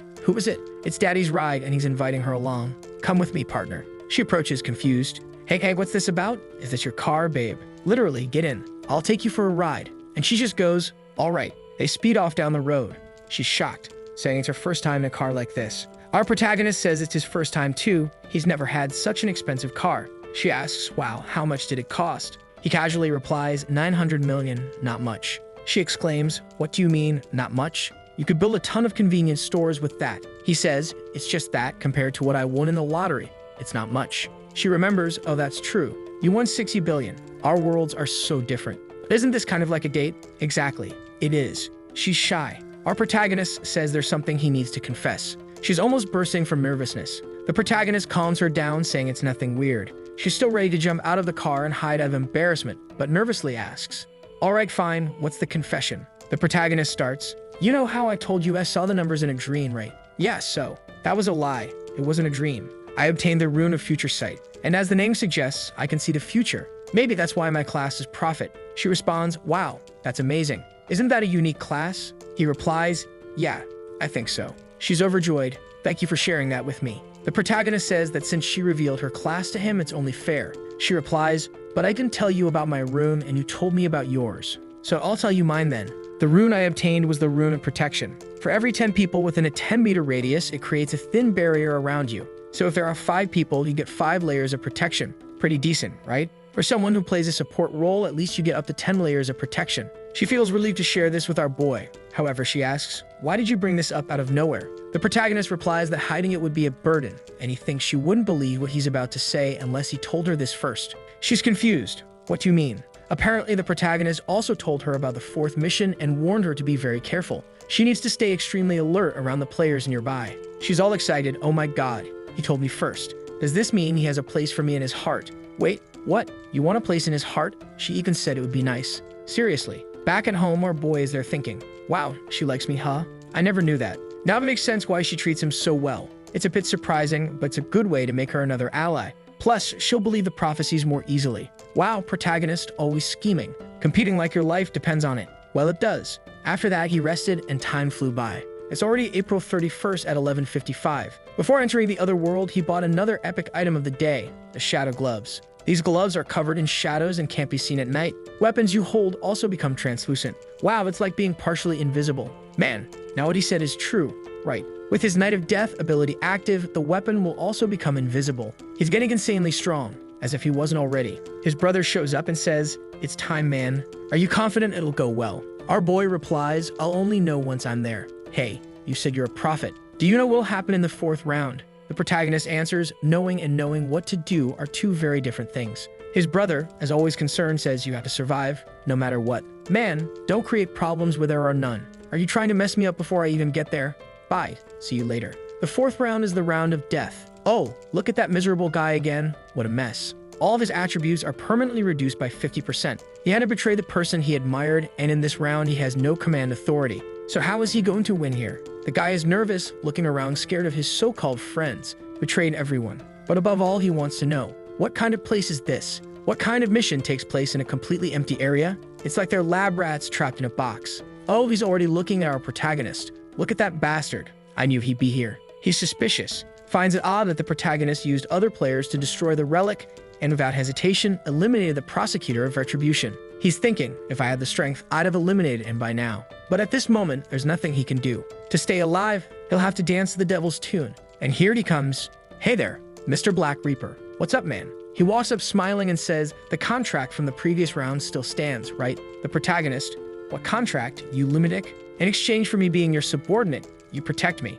Our boy cuts him off. No, I don't need you as a subordinate anymore. The guy's shocked. What? Why not? I know you don't have command authority anymore. What's the point of a representative without that? Plus, most of the players have already advanced, so you're basically useless now. Now you're nothing but a walking target. A target? He's stunned. He looks around to see if anyone is staring at him, but the protagonist tells him not to worry too much. At the end of the day, everyone here is a target, and there probably aren't that many people who want to take you down. Really? You think they won't come after me? The protagonist explains, by now, everyone has probably learned that being the regional representative isn't necessarily a good thing. Considering the risks and how much you're hunted, it's not worth it. The guy mutters to himself, that's true. I need to get rid of this title as soon as possible. Oh, here she comes looking all stunning full waifu mode. He didn't like it. He's shy and angry. First time I've seen that. She approaches our boy. Hello, Mr. Black Reaper. Hey, Sang-Shiul, do you remember us? The protagonist replies, of course I remember. Sang-Shiul continues, you saved us from this bully here. We want to thank you again.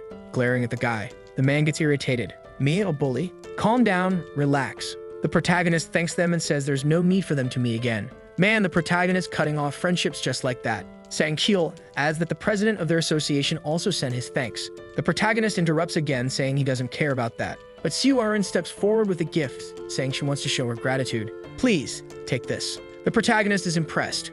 Once again, something unexpected is happening. She says, I don't think my words are enough, just wanting the guy to accept it. Being the greedy person he is, he takes it. Well, arigato. I'll take it. I have no reason to refuse such a good item. She blushes slightly on her upper right cheek, the part we can see. She hesitates, wondering if the protagonist will like it or get mad at her for giving him a useless stone. But with this, the protagonist is sure she doesn't know the value of this crystal. Obviously, if she did, she wouldn't have given it to him. The guy next to her thinks he has something similar. The protagonist wonders, wait, does he also have an energy crystal? The guy keeps thinking, I think mine was a black and gold strength stone. The protagonist is shocked. It's an extremely difficult item to obtain. Much rarer than a magic crystal, and currently, it's impossible to acquire one intentionally. Now intrigued, the protagonist wonders, knowing he has such a valuable item, is this good or bad luck? Siu-Arin approaches timidly. Sir Scythe, do you mean a barrier? The protagonist responds, what do you mean, a barrier? She reveals she obtained the summoner class and can place a fairy barrier on him if he needs it, shyly trying to please him.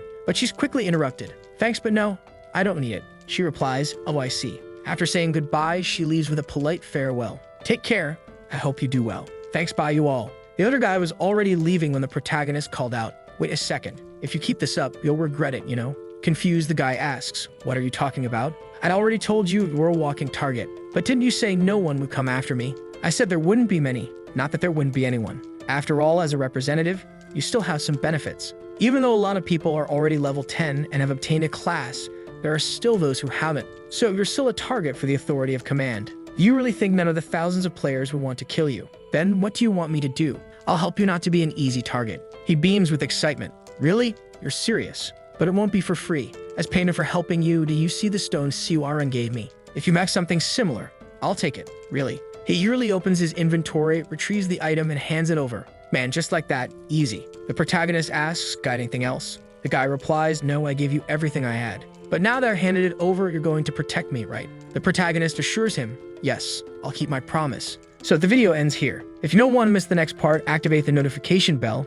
and see you next time on Tob's channel.